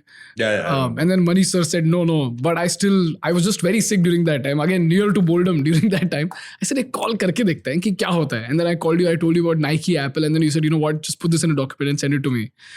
And that is how I got the internship over there. You called me all the way from Pune to Mumbai. And that's when I saw Ghansoli and everything in Reliance Corporate Park. And that's how I got into the internship. And it was just so strange, right? So that's when I realized that if somebody gave me a chance without knowing which college I was in, what I was studying, simply with those two documents, which is why every time today I get an email, a cold email from some random kid with some great piece of work, I make sure that I see that work and I at least drop them a text either on feedback or with an opportunity, or if I have an opportunity that I can pass it on, I make sure that I put whatever efforts I can to pass it on. The principles are exactly the same that I gave you there. Yeah. One is, when I say make a tribe of mentors, it doesn't mean only senior mentors. Correct. If I have to learn about AI, if I have to learn about this kind of stuff, I can't be learning it from many of the leaders I spoke to you about. Yeah. I have to learn it from your generation downward, right? So creating a tribe of mentors begins all the time. True. It's like they say, this rich man, uska interview ho raha hai, so the journalist asks him, how did you become rich? Say, I jumped at the right opportunity. So he said, how did you know it was the right opportunity? He said, I didn't, I kept jumping. So your tribe of mentors, you have to constantly. The second piece is, when you wrote that note, it's a hurdle I'm setting. Like many people ask me, monthly basis, I'll get about 5 requests that aap mere mentor ban jao. I say 100%. Ye 10 kitab padh ke mere ko call karna. 99% of the people won't call back. Really? They won't, because they won't read the 10 books, no? They won't read it. They'll buy it. But he wants mentorship as a decoration piece. Yes, I flower vase leke rakha hua. But he doesn't want to actually do the work. So one of the ways of determining whether the person is capable or not is actually the hurdle, right? Correct. So setting a hurdle rate to find who crosses that hurdle to get to you is a good way of deciding isme जोर लगाने का कोई फायदा है. Otherwise, if you don't set the hurdle rate, you'll find that you will get a body of people who probably don't have the fire in the belly to begin with. So you really can't. It's a bit like saying somebody says, I want to be coached by Rahul Dravid. तो ठीक है यार 3 बजे सुबह ये stadium में पहुंच जाना और 3 बजे सर सुबह कैसे बस he lost the plot. He's lost the plot. And if you reach there at 2 o'clock and I see that kid practicing from 2:30 or he's practicing waiting for me at 3 o'clock, I'll say he's already crossed the hurdle and he'll be a somebody. I think these are all very, very, again, taking a bet on, it's exactly what Anand did with me, is what I'm doing, passing it down. It's not taking a bet on an unknown person. There are certain hurdles that have been set in place and the person has crossed those hurdles. So he's not an unknown person, right? So I think these are all, it's actually like chess moves, you play chess for about 20-25 years, you learn moves which you can play even blind. अगर ये ऐसा करेगा तो ऐसा करने का है. It doesn't make you a great chess player. It makes you a great student of chess, right? So long as that attitude is there that I'm a great student of chess, I'm not a great chess player, I think we'll be okay. So long as we have that, sort of sense, I don't want to use fancy words, but so long as we have the sense of I'm a student of leadership and I'm learning leadership and I can learn leadership from anyone. That is very interesting, sir. Thank you so much, sir. Thank you so much for your time. And great. And thank you for this entire team to have held their breath for 3.5 hours, making no noise, no squeaking, nothing. Thank you, sir. Thank you so much. Thanks, Gautam. Thank you, sir.